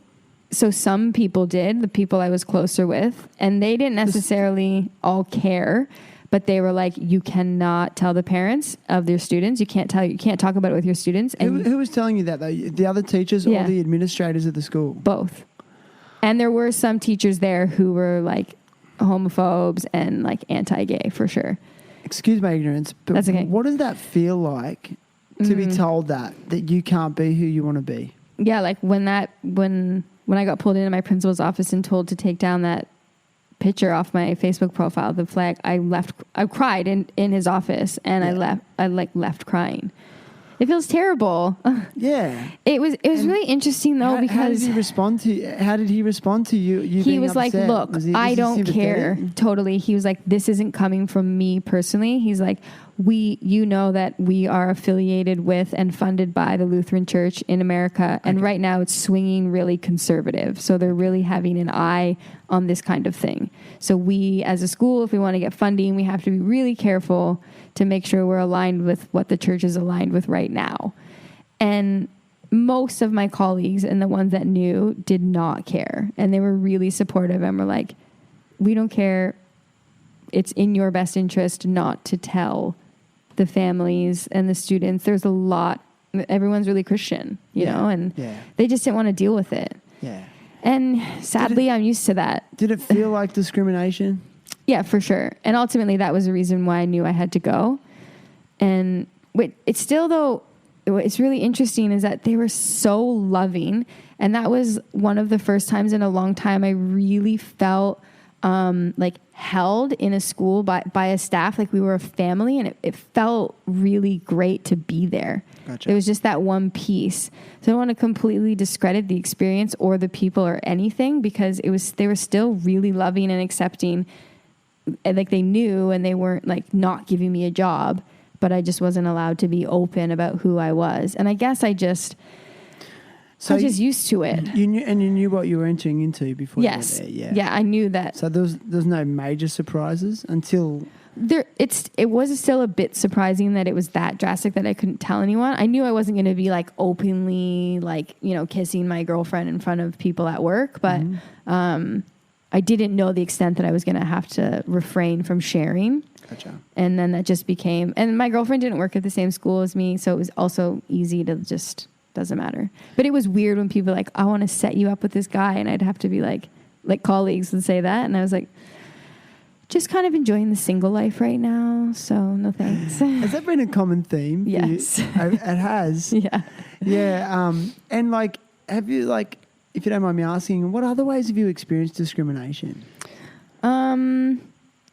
Any really obvious ones? No, like I've been really fortunate that I haven't been on the receiving end of really any like deep, hurtful, outright discrimination. It's been small things like microaggressions and then just ignorant things, like stupid comments that people make like, oh, well, you don't look gay, or, oh, well, what a shame for everyone that you're gay and not like, finding a husband. What a shame for all the men. Or like, just what a shame that you like women and not men. Like just stupid things. Or like you're with your girlfriend and a guy comes around and it's like, so you guys looking for an extra, like stuff like that. Does that happen? Yes. Often?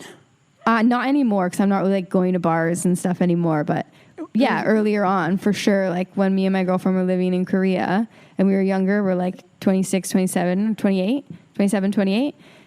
Yeah, all the time stuff like that would happen. How would it make you feel? Like obviously you haven't had sex with the right guy yet. Oh, you'd hear that. Oh yeah. Like guys would say that to you openly? Yes.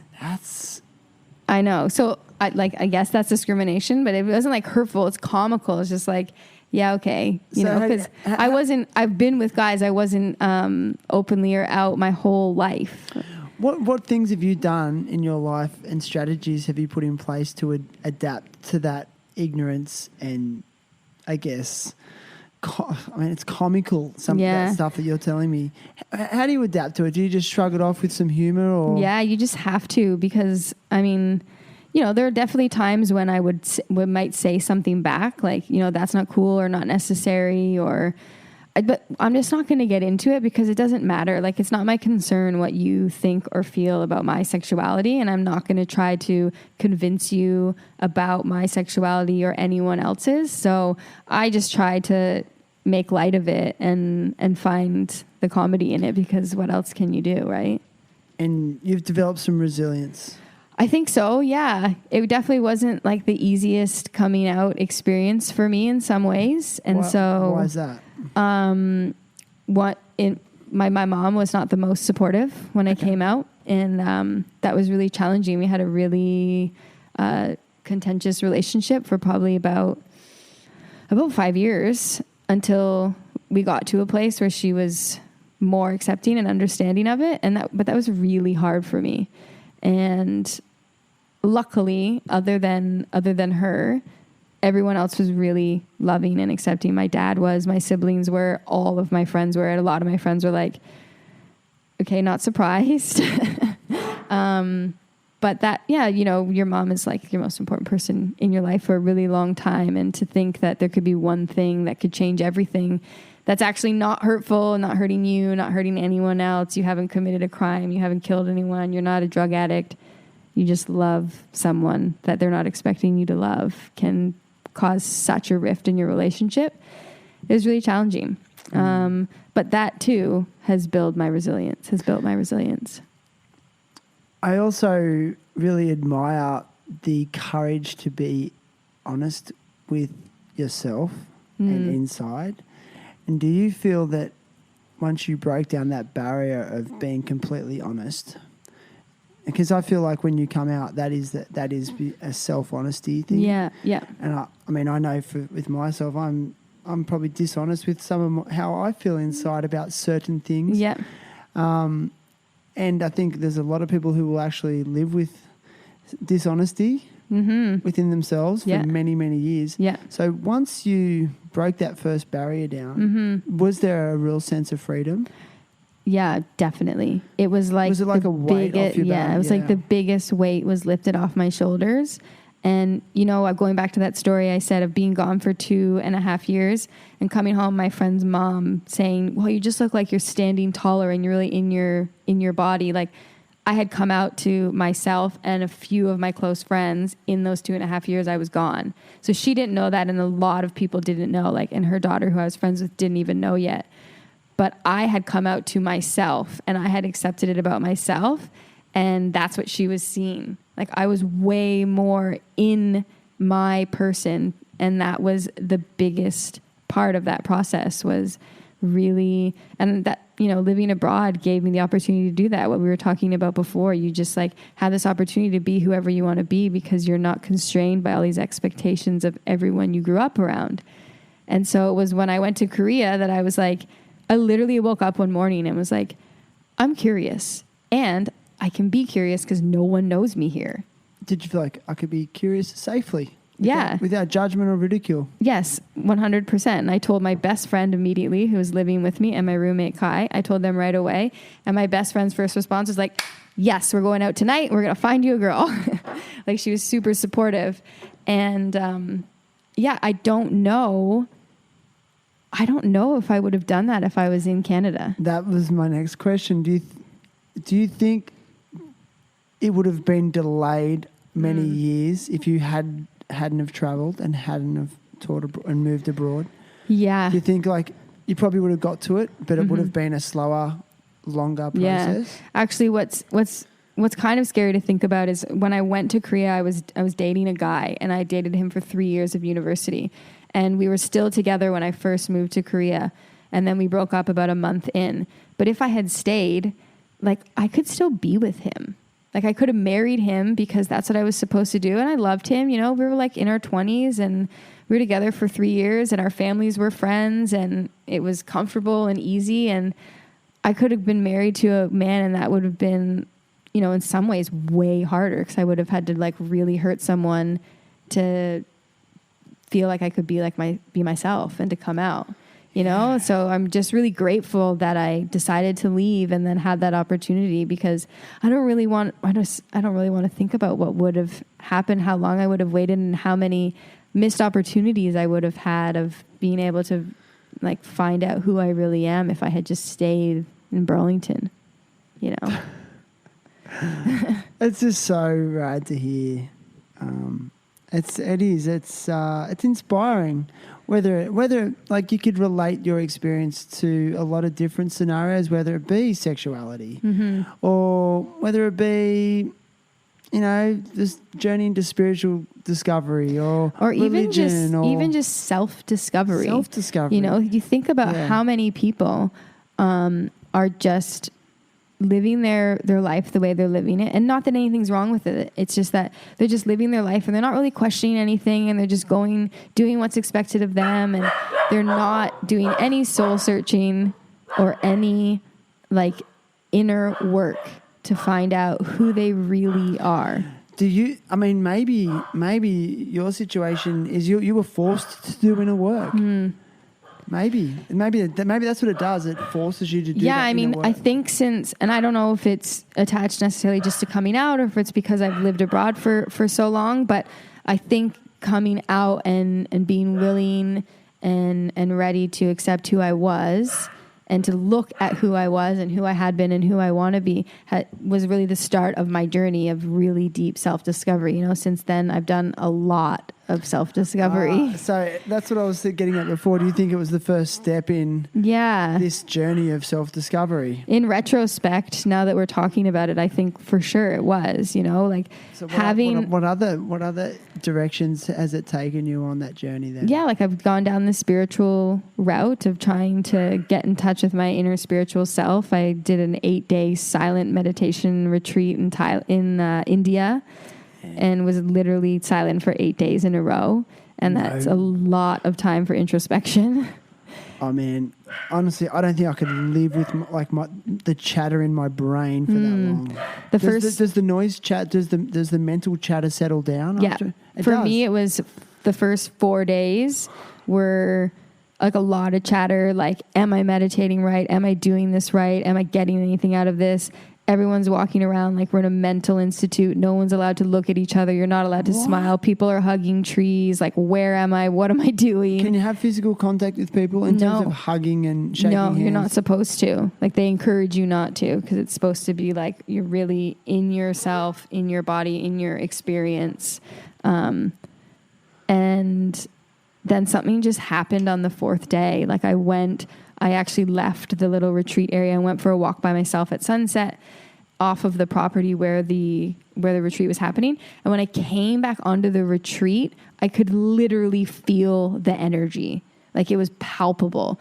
But when I was there for the first 4 days, the energy was still there. But because I had been in it, I didn't realize how palpable it was. And then I left. And when I came back, it was like this really powerful energy. And I was like, wow. And I was just there, and then something just clicked, and I was like, yeah, this is where I'm supposed to be, and just like be here and stop judging yourself and just be here and like soak in this energy that's so beautiful and so clearing and calming and healing. In those first 4 days, though, did you go through like various like emotions and moods and it was just. Did you go through like sadness, fear, anger? Yeah, you kind of just go through everything because your brain is just going, your thoughts are going, you're thinking about everything, you're going way back in your past and you're going forward and in your present and thinking about so many experiences. And so at the retreat though, like, so you were sleeping in a room by yourself? No, there was like 5 or 6 people in a room. Not allowed to talk and make eye contact? No. And then you were eating together? Not making eye contact. Well, it's like you eat wherever you want. Like, the food's served in this one area, and then you take your little tray and go. And then what sort of activities would you do? Activities. It's just a retreat. You're just like meditating and doing yoga. Around, so there's.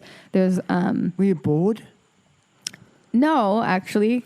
I mean, no, I wasn't bored because I was going there to meditate and to build my meditation practice and to like be in touch with myself. So there was lying down meditation, there was normal sitting meditation, there was walking meditation, and there was 2 yoga classes a day. And then in the evenings they had chanting. So we were allowed to speak them, but we were just doing like chants from all over the world. So someone was leading in, playing guitar and singing, and you could chime in, or you could just meditate and take in the experience and the vibrations and all of that. And because I was going to say, like, were there any distractions for you? But I guess if you're meditating is just, I mean, you're still your brain is your distraction. Yeah.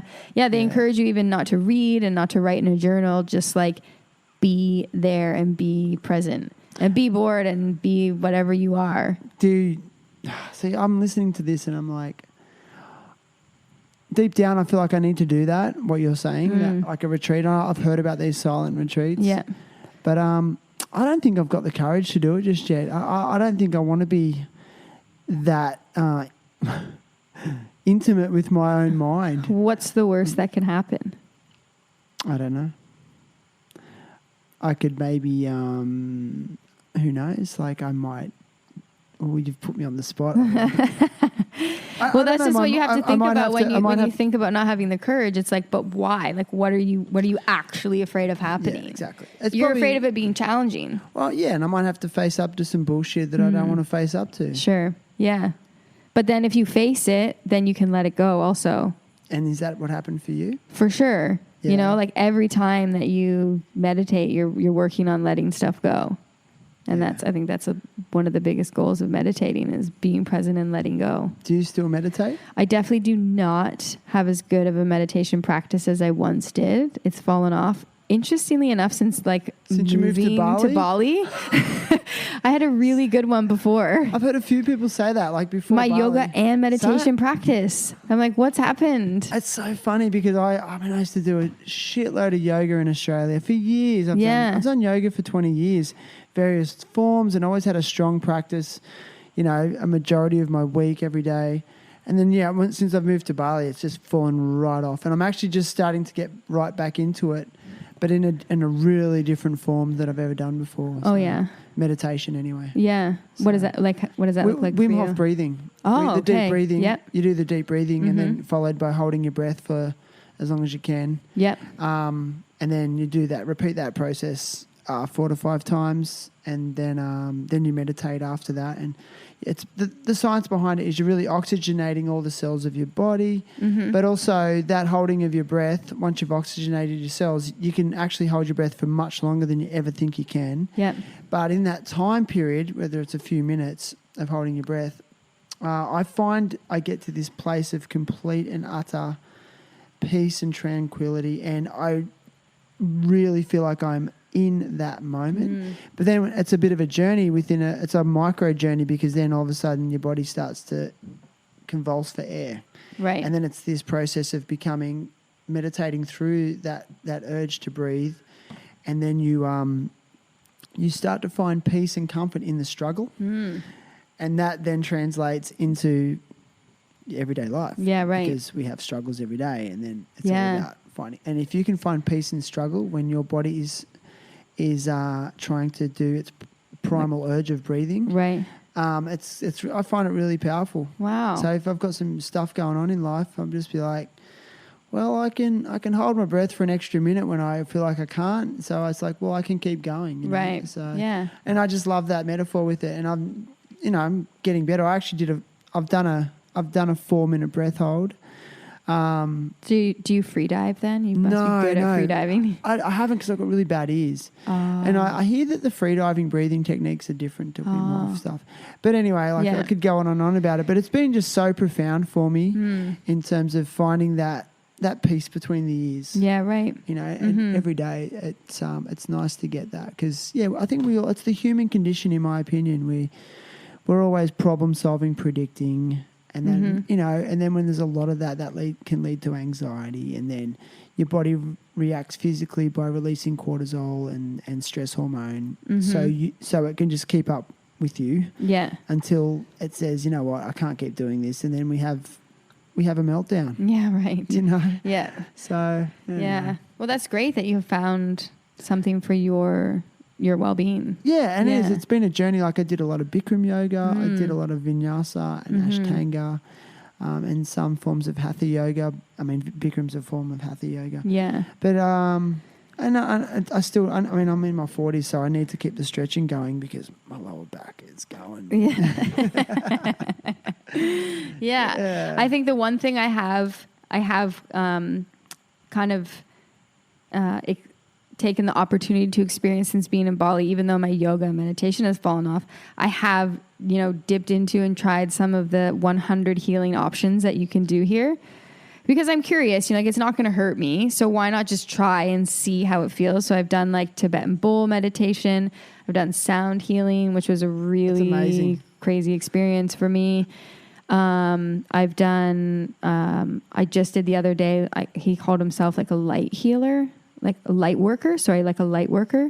It's kind of like massaging, but it's all mostly in your belly. And his explanation is that we're holding all of our past traumas from our whole life are held in our belly, and he's trying to help you let them go. And that was, of all of the things I've tried so far, that one was the best for sure. I felt. How did you feel afterwards? I literally felt like I was floating.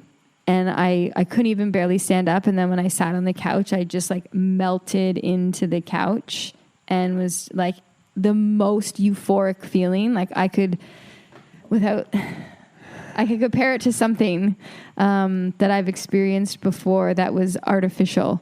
And this was a very natural but similar feeling. And I couldn't feel my arms. I felt so light, and I was just I want to feel like this forever. Is this possible? And this guy has done it himself for 15 years and says now he has literally zero self-judgment about anything, and he just can float through life with, not worrying about what other people think or say. He's just that's just information that you're telling me. Thank you. Okay, bye. And I was I want to be there. So that was a really great healing experience. So Bali has given those really cool opportunities that have helped in the whole self-discovery, inner work process. I think everything you do, whether you think it's working or not, if the intention is to explore yourself, your inner self, and to work towards becoming a better self, then like, who cares? Because that's all I'm trying to do. You know, so it doesn't matter if someone else thinks it's like airy fairy and it doesn't work. It's like, well, I'm just on my own journey of like being my best self. Yeah. And if there's little things I can do that are going to help me get there. And I think ultimately becoming your best self is really about self-awareness. And if all of these things that I'm trying are helping me, and I truly believe that they are to some extent, some greater than others, helping me build my sense of self-awareness, even just being able to have the awareness to know how you're feeling when something emotional happens, and to recognize and label an emotion and have a more control over your response to that, is more than a lot of people when it comes to like self-awareness and like your inner work. And that's, you know, I think all of these experiences I've had have contributed to a heightened sense of self-awareness and a better understanding of myself and who I want to be. And I don't think I'm ever going to get there, because I think we're all like a work in progress. But if you're working to evolve, then what more can you ask for? I'm so glad you said that, like working to evolve. You know? And I've always felt that too. And it's been hard for me to accept that some people don't actually strive for that. I know. And I just think, and I used to get really weighed down by it. And I'm actually, it's like talking about self-confidence. It's really taken me to my sort of mid to late 30s, early 40s to really just be like, well, I don't give a fuck what anyone else thinks. Like, I just want to do what I want to do. And if I want to try light healing or sound healing or whatever, I don't care if there's any judgment there. Like, I just was like, why not try it? And if it works for you, and you're not harming anyone else, and it's making you a better person. And like you said, you know, that journey towards being the best version of yourself, well, great. You know, and I just hate it when people judge and criticize, you know. It's like, your process or your what you're trying on. Because the thing is, even if it's not making you a better person, if you think it is, then it is. That's so true. You know, like it doesn't matter. Yeah. Like, it's funny you talked about that, because I've always thought for many years, because I've surfed for a long time, growing up in a coastal town, sort of coastal area and whatever. And I do love it. But I actually had to have a bit of a realization that surfing wasn't making me a better person. Like, surfing was making me angry. Oh. I was getting really angry. Because of things like variable factors, like mainly other people in the surf, the crowded factor. I was just, every single time I'd get really negative. And then I'd be getting really pissed off with the conditions, or if the wind turned onshore, or like, it got to that point where I was like, surfing's becoming, and then like I'd find myself paddling out in the water, which is meant to be this like really natural spiritual experience, connect with the environment. And I do feel it, but I was paddling out pissed off. Yeah. And I was like, you know, vibing people out in the water, and I was like, what the fuck? What am I doing? Yeah, right. And so I actually had to like have a break from it and go, listen. And so now I've got a rule that if I feel those feelings come up while I'm in the surf, I just get straight out. Because it's like, even if I've been there for 5 minutes. Yeah. Because I don't want to have a negative association with that thing. Yeah. But it was really hard for me, because I was always like, nah, surfing's really good for me. It's good for me. And it wasn't. Yeah, so, if it's not bringing you the like kind of peace or joy that you're looking for. It's not bringing peace and joy, and I don't think it was actually helping me progress. I just hit this plateau. Yeah. And we just get hooked into, and even with relationships and friends, we're like, well, this is what I've always done, and this is the person, or these are the people I've always hung out with. Yeah. So I've just got to keep hanging out with them. And that's something amazing that comes out of like the willingness and the wanting to evolve as a person and to have more self-awareness. Is with that comes the ability to recognize friendships or people in your life that are not serving you, and recognize that it is okay to, in the nicest way possible, just step away. You don't have to cause a big drama and say something hurtful. You can just, to yourself, even say, this relationship is not serving me, and it's on me. I'm not saying you're a bad person. It's just not working anymore. I'm going to step away from it. And you have no responsibility for how the other person feels about that, because that is not on you. You know, if you haven't done anything mean or said anything mean to that person, you've just stepped away because you have recognized for your own well-being that relationship isn't serving you, you've done the best thing for everyone. And I it's agree. that other person's responsibility to manage how they feel about that. And maybe that's a good opportunity for that person to reflect on why are people stepping away from me, but you're also not responsible for that. No. Yeah. It's a really good way. It's really nice, Kylie. Yeah. It's a really powerful message. I mean, I know I've been hooked into old toxic relationships, friendships for too long. Yeah, You know? many people We are. all do it. Yeah. Yeah, out of a sense of obligation and responsibility. Yeah. Not wanting to let someone down or hurt someone's feelings. Yeah. So listen, Yeah. you're in Bali. Mm-hmm. What's next? So next for me is Taipei. Taipei. In Taiwan. Yeah, in Taiwan. So Why? on What? the north side of this tiny little fingernail of an island. Are you trying to tick off every single Southeast Asian country? No, it's not actually my intention. What's going on? Yeah, I'm just in search of a little bit of a career, not a career change, because still teaching, but just a different path, a different environment. I've really enjoyed Bali and my experience here, and I've gotten a lot out of the past 4 years, but it's not serving me anymore. And because I have some self-awareness and can recognize that I can control if I am not happy, and if I want my life to be different and I want to feel different, I have complete control by leaving my current situation and finding something that may serve me better. So that's what I've done. So I spent some time earlier this year applying for some jobs, and I got this great opportunity in Taipei and decided I'm going to go for it.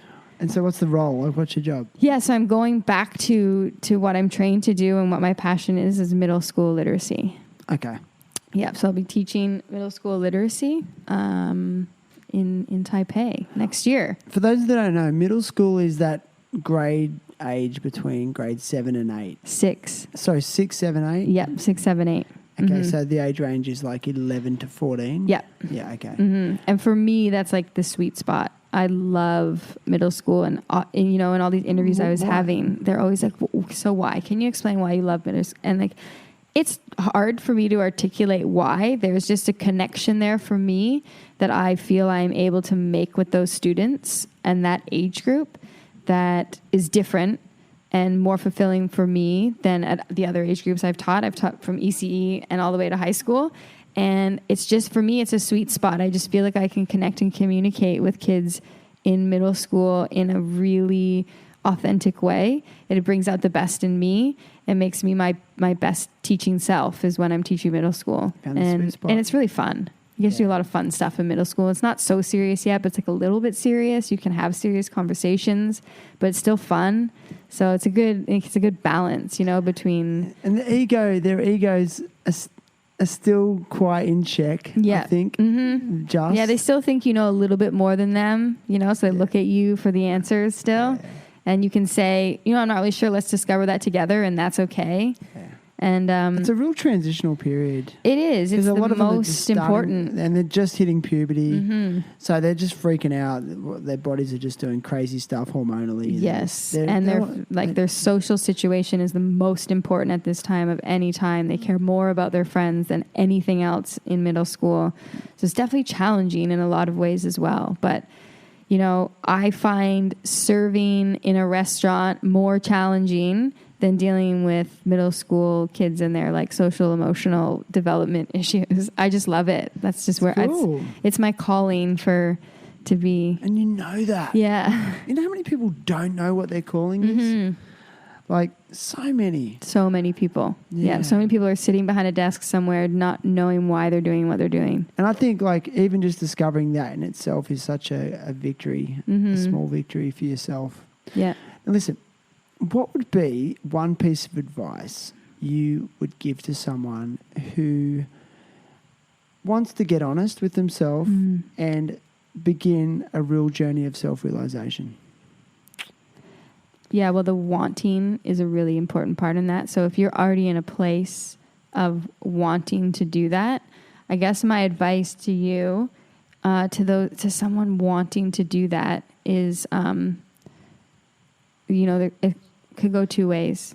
You might need some help with getting in touch with yourself and finding out who you really are. And so if that reach out to someone, whether it's a professional like a therapist or something.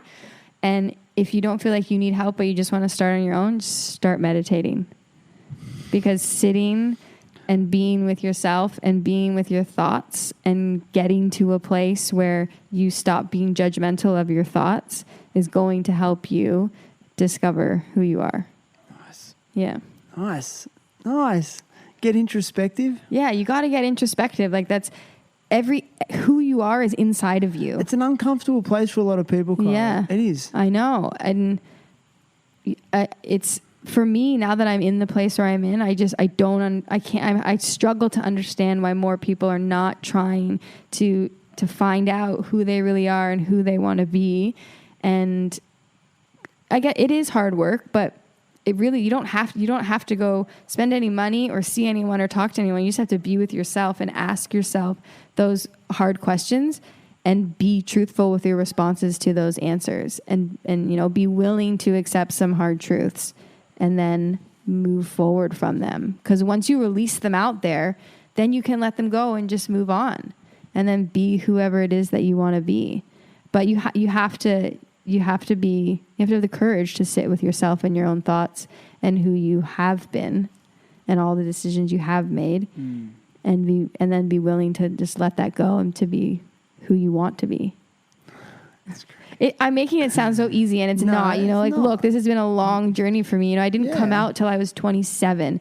So there's many years of my life that I was not living my truth. So I don't want to sit here and say, come on guys, just sit with yourself and you'll figure it out. Yeah. But also, I don't want to go down that rabbit hole too much because it's been epic. It's been an hour and 45 minutes. Well, it's a long chat. Which is great. Yeah. Which is great. Be long. There's no time restrictions here.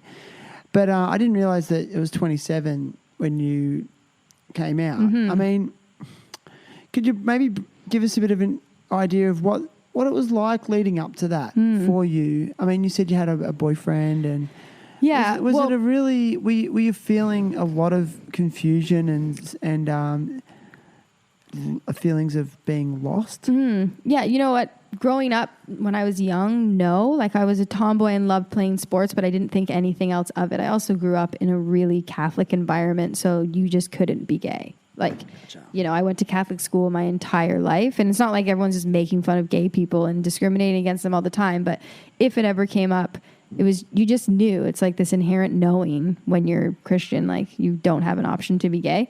So I didn't ever think about it. And so it's not like it caused me a lot of like pain or there wasn't all this repression growing up. And then when I don't think I realized when I was dating guys, and now I can say there was always something missing, but I just thought that was normal when I was dating men. Like I just thought, of course there's going to be something missing. He is a man and I am a woman and we are so different. How can we ever completely understand each other or connect in these ways? Everyone probably just experiences this. And also growing up, I often had dreams about kissing women. Yep. But I never told anyone. But I also just assumed that everyone did. I was like, well, of course everyone just has dreams about kissing women. Like, there's nothing wrong with that. Doesn't mean I'm gay. So I think I just kind of ignored it.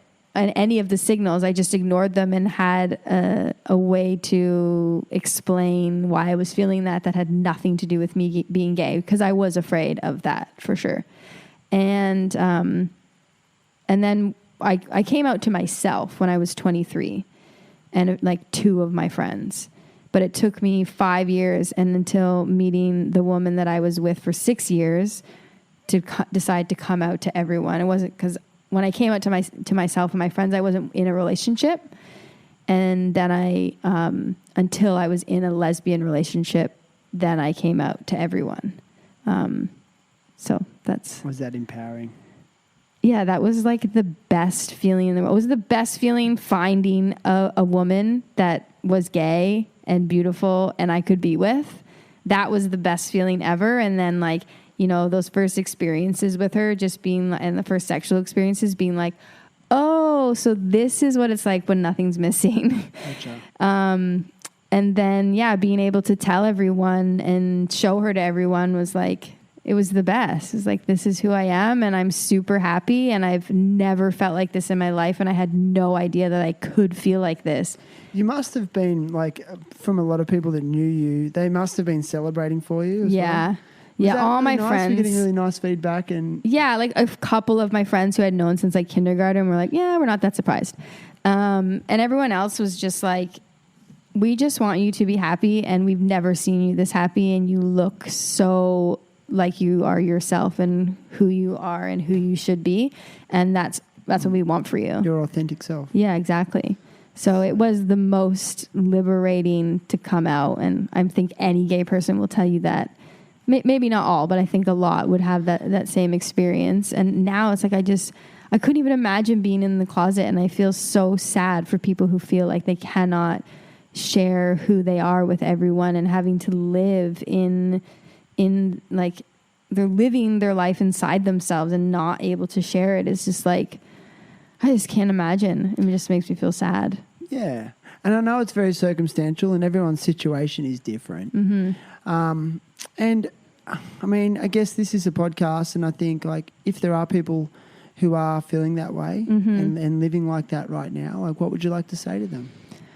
Yeah, I mean, I can't say to people, just come out, it'll feel better, because for some people it won't, but if you could find even one person that you can share with that could, maybe make you feel a little bit better and a little bit more like you're living your truth, then that might be helpful to you. But it's really hard to give advice to people, like, generally about coming out, because I have no idea what people's lived experiences are like and who they're up against.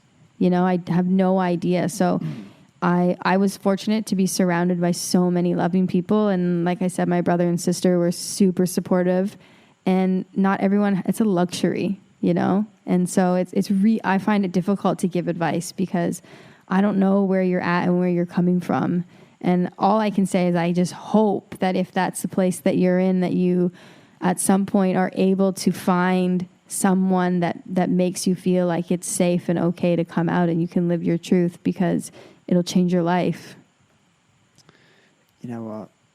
I think that's a really beautiful way to end. It's so profound. It's so good. It's not that profound, but I think it's just really. It was really sincere, Kylie, and yeah. Thanks for sharing. Yeah, I think thank you, because you bringing Kai to our school this year, Kai Mata.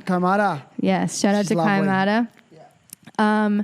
You bringing her has also, like, forever changed my lived experience as a gay person. Has it? Yes, 100%. You don't know how much that means to me. Look, listen, I just want to say about the whole LGBTQI plus situation. Yeah. I mean, it's not a situation, sorry. Right. A movement. Yep. I mean, it's been a huge topic of debate in Australia and around the world. And, I mean, when Ireland, last year or the year before, allowed gay marriage. Yeah. I mean, what a step forward, and our country is definitely moving towards it. And I'm actually reflecting on Australia, and we're actually quite progressive in that mindset. We are. And there's a lot more awareness. And for that minority group in our country who have suffered discrimination, prejudice, harassment for years and years and years and years and years, as have our Indigenous populations. Yeah. And I am passionate about, like, standing up for minority groups and raising awareness. And when Kaimata was willing to be on the show, I mean, she's brave. I mean, because the most brave. Our countries, Canada and Australia, they're empathetic and they're progressive and they're liberal and they're open. And in Indonesia, so for her to come out openly and stand up and some of the stories. And she's like 20, right? 21? No, she's older than that. 22? No, she's, between 22 and 25. Sorry, Kai, if you're listening to this. We don't know how old you are. You're in your early 20s. I mean, in my opinion, age doesn't matter, because her wisdom and the experiences she's had at such a young age it make her so wise. Yeah, and how she's able to articulate them. It's like, it's relatable, but it's also really wise. Yeah, and like you said earlier, she found her calling, and she has a love for music, and she's going to blend the two. Yeah. But some of the stories she told me off mic about the hate and the that she was receiving was just it'd be terrifying. I know. But she then said that the love quadrupled the amount of hate she was getting. Yeah. And that's what I think a lot of people need to remember, that we often fall into this deficit model of thinking. Yeah. That we focus on the negative. But there is actually a lot more to be positive about. There's a lot more good news than there is negative. Yeah. And that's why I hate mainstream media, by the way, because they only focus on the negative. Yeah. That's a whole nother debate. But and that's the same in this situation. It's like, she could be things. turned away from doing what she's doing because of all the hate, but what she's actually doing is feeling amplified by all the love. And that's amazing. That's a much better way to describe it. But meeting her and having that experience at school, of all places, has changed what I think is my responsibility as an educator. Has it? Oh my gosh. That's amazing. What have you done? Okay, can you tell everyone what you did since then? Like you've started some stuff. So So I was super inspired immediately, and she asked, one of the questions she asked in her presentation was, do you guys have a gay straight alliance at your school? And we were all like, no. And I looked at my colleagues, my friends, and someone else who was gay as well, and we were like, why don't we have that? What have we been doing? I've been here for 4 years. What have I been doing? We had it at our last school. Yeah. I was surprised. And so I was immediately like, I need to do something about this. What am I going to do? Like, Kai is leaving, but I work here. I am here, and I am part of this community, the school community, but I'm part of the gay community. I need to help. And I really felt like it was my responsibility at that moment to do something. So then we created a class, a high school well-being class that was the Identity and Alliances class, where we got to explore LGBTQ identity and the LGBTQ rights movement from Stonewall to the present. And the students started brainstorm different initiatives that they could start at our school to change the visibility of safe spaces and the visibility of our LGBTQ community, and just to, if nothing else, start the conversation at our school, and make students aware that we know that this community exists, and that they matter, and that they're safe, and that they need to be included. We're a diverse, inclusive school, we say, but this is actually a minority group that our school doesn't visibly talk about or address or support. They don't denounce it and they don't discriminate by any stretch, but there's no visibility. Until demo came, there was no gay flag at school even. There's no posters, no nothing to support our LGBTQ community. So one of the coolest initiatives that came out of that class was the Inclusive Library Project. So we put together a list of books, and we asked the school for funding to buy books, because we realized there's a rat. Where? Went behind there. Oh no! Oh, yeah. I caught a rat in my kitchen the other night. You told me. I don't want to talk about it. There was not one LGBTQ book at our school. Not one. So we need to do something about this. So thank you to a few of our colleagues who over the Christmas holiday brought books back from our book list. So I ordered them all on Amazon and had them shipped to people's houses all over the world over Christmas. And now we have 40. Amazing. We have 40 books to start our inclusive, diverse library at Green School, spanning from books that are appropriate for kids in early years all the way to novels in high school. Kylie, I don't want to sound too melodramatic, but you've possibly saved someone's life.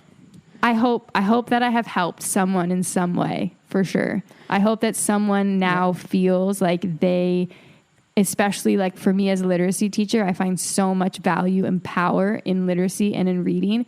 And now that there are students in our school who feel like their perspective is represented in our books, is is so powerful. You said earlier that the school weren't denouncing anything, but they weren't actually raising awareness or acknowledging. Yeah. Do you believe that fence sitting is dangerous? Yeah. I know it's a big question. Yeah, it's a big question. It can definitely be dangerous, though, for sure. I think there are some times when you have to decide where you stand and what side of history or what side of a debate you want to be on, because it speaks a lot about your character as a person, and it speaks a lot about your character as a school.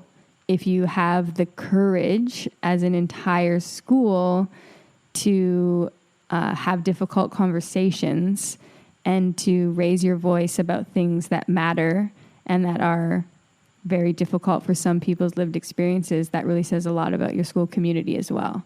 And I think reflecting on my 4 years here, it's definitely been a bit of a miss. I think I was just grateful leaving a really Christian school to come to a school where I was allowed to be out, and everyone at school knows that I'm gay and knew since day one, and I talked about it in my interview. I think I've just been so grateful that I got to come to a school that was that progressive that I didn't think about anything else. And it honestly wasn't until this year and meeting Kai that I was like, I have a way bigger responsibility here. Like, there's a massive gap in our community that's really important. Yeah. Not just for me, for so many students from like early years all the way through high school. I feel, I'm gonna put my opinion out there. I feel when people do sit on the fence in regards to issues where people are suffering to a degree, and there is suffering. Yes. I think it's irresponsible. I think action needs to be taken. Yeah. Yeah. And I'm not saying which direction the action needs to be taken. That's up to the person. Yeah. But change.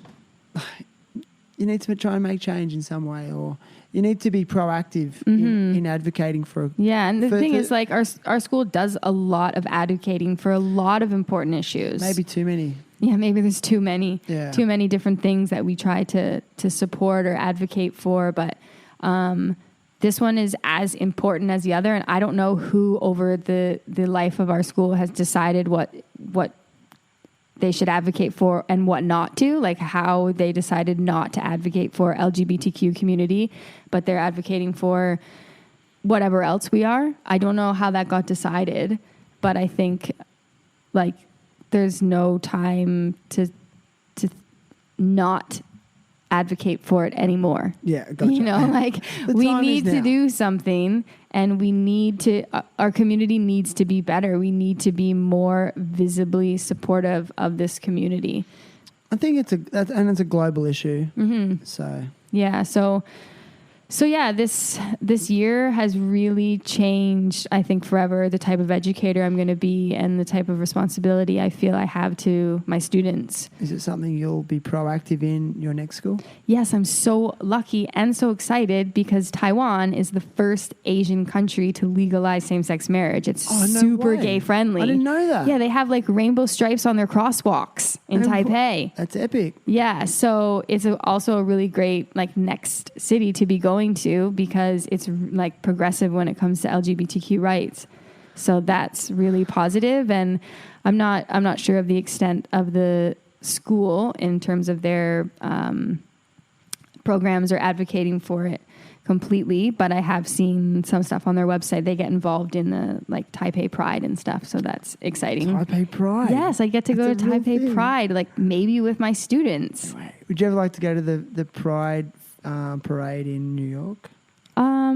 Is that the big? Sure. I'm not like dying to go, but okay. I would go. I wasn't sure. I've been to Pride in Toronto. It's really fun. Yeah. And it's great. I've been to the Gay and Lesbian Mardi Gras in Sydney, Australia. Oh yeah? Oh, it's mad fun. So fun. Oh, like it's amazing. Yeah. It's busy, it's hectic, it's a great party. I haven't been in years, but it's they're just filled with so much love. Oh yeah. It's just beautiful. It is. Yeah. It is. And it's just great to see, like, yeah, it is. It's just a lot of people really it's very like a healing thing for a lot of people because they're out and they're in public and it's celebrated. And I think it's also a celebration of diversity, really, regardless of if it's about sexuality. Yeah, actually, my favorite thing about going to Pride is seeing straight families with their kids. Nice. That makes me happier more than anything at Pride when I see like a husband and wife and their little kids walking around all the Pride activities and Pride parade. That makes me feel so loved, to be that supported by people who are just alliances with the community and not, And it also just promotes empathy, to everyone. It's just like, let's be empathetic. Yeah, we're all humans. Yeah, and I don't think we can ever, whether it be through that cause or another cause, I don't think we can promote empathy enough. It's deep. Yeah. Yeah. Listen. It's been 2 hours and 3 minutes now, and it's great. I've no time limit. I could talk all night. I love it. Is there anything else you want to say? Is there anything else that's got a burning desire to get out there? No, I think I really wanted to talk about the LGBTQ stuff, so I'm glad we went there. You did? Oh, that's Siri on my phone. That's great because Siri's not sure about it, but I'm pretty happy that we went there. Well, I'm glad. Well, I wasn't. I'm glad the conversation went there too. Yeah. So I think there was a lot of good tidbits and bites to share. Listen, okay, so I've got this thing. I've got a whole bunch of goals that I want for the podcast. Yeah. And I'm starting to tick off a few goals, and one of my goals is that I always want to give my guests a gift at the end of every show. Okay. And I've actually got T-shirts made now. Oh. But they're stuck in customs. Oh. Okay. But they can be purchased on the Terrible Happy Talks website, which is terriblehappytalks.com. I haven't got a T-shirt for you. Okay, that's okay. But what I'm giving every guest is, and I'll just get it out of my bag, is the THT circular logo. And I only give these to people that have been a guest on the show. Okay. So if you have one of these, it means you're now a THT alumni. Oh, nice. And if you see anyone else with this sticker, it means they've been on the show. Yes, okay. So technically, I've only given out 39 of these. You'll be episode 39. Right, 39. Yes, because there's So there's your sticker. Thank you so much. And thanks for being on the show. Yeah, thanks so much for having me. It was really fun. It was my first podcast experience. Well, being on one. Yeah. You were great. You're great. Like you just it was just so easy to talk to you, and I'm so grateful to have you on. And I really feel like you were meant to be on, and I really am working on following my heart when I get guests on because I want the right people on. Sure, yeah. And I'm finding that the right people happen. Yeah. And the people that aren't meant to be on, for really weird reasons, it'll fall through or we won't be able to connect. Right. And so it's like, yeah. Yeah, I think, things happen that are meant to happen when and how they're meant to happen. I'm feeling it. Like it's become just, it blows me away. You know? So, thank you so much. Yeah, thank you, Shannon. And your cat has this is the weirdest thing. The last podcast I recorded, there was a random feral cat. Oh. It wasn't the person's cat. Oh, a stray cat. A stray cat, and just kept coming and doing exactly what your cat's doing. And then sitting on my recorder, trying to like rub itself up against my laptop. Yeah. Anyway, at least he's had a good time. He's out of it. Large Japanese pillow cat. That's his name, Pillow. His name is Pillow. Do you ever sleep on him? Yeah, actually, I have before. He's so soft. Feel him. He looks humongous because of his fur. I'm going to be honest, I'm not a cat guy. Yeah. I was allergic to cat hair when I was a kid. I had asthma. So it's tainted my view. Maybe I'm ready to revisit my I think Pillow could change your life when it comes to cats. Yeah. So change mine. Really? He's like this most of the time. Pretty mellow. Super mellow. I told you, he does not make a sound. He doesn't meow when he wants food. He never meows. He might purr like little, like they do in their throat. That is it. Are you his owner? No. This is Nicola's cat. So So Nicola is his owner. Yeah. Or Or does he own Nicola? oh, he definitely owns everyone. Okay. Yeah. That's what cats do. Yeah, he owns everyone. Yeah. I've got control issues. That's why I can't. I need a dog. Yeah. You can have one of my dogs when I Your leave. dogs are awesome. They're the best, but they're crazy together. Really? Probably better on their own. I've already got. I don't have. I'm not responsible enough for dogs. Okay. I'm trying to raise kids. All right. High five. Yeah. Legend. You're a legend. Love your Thank work. you. Okay. Cheers. See ya.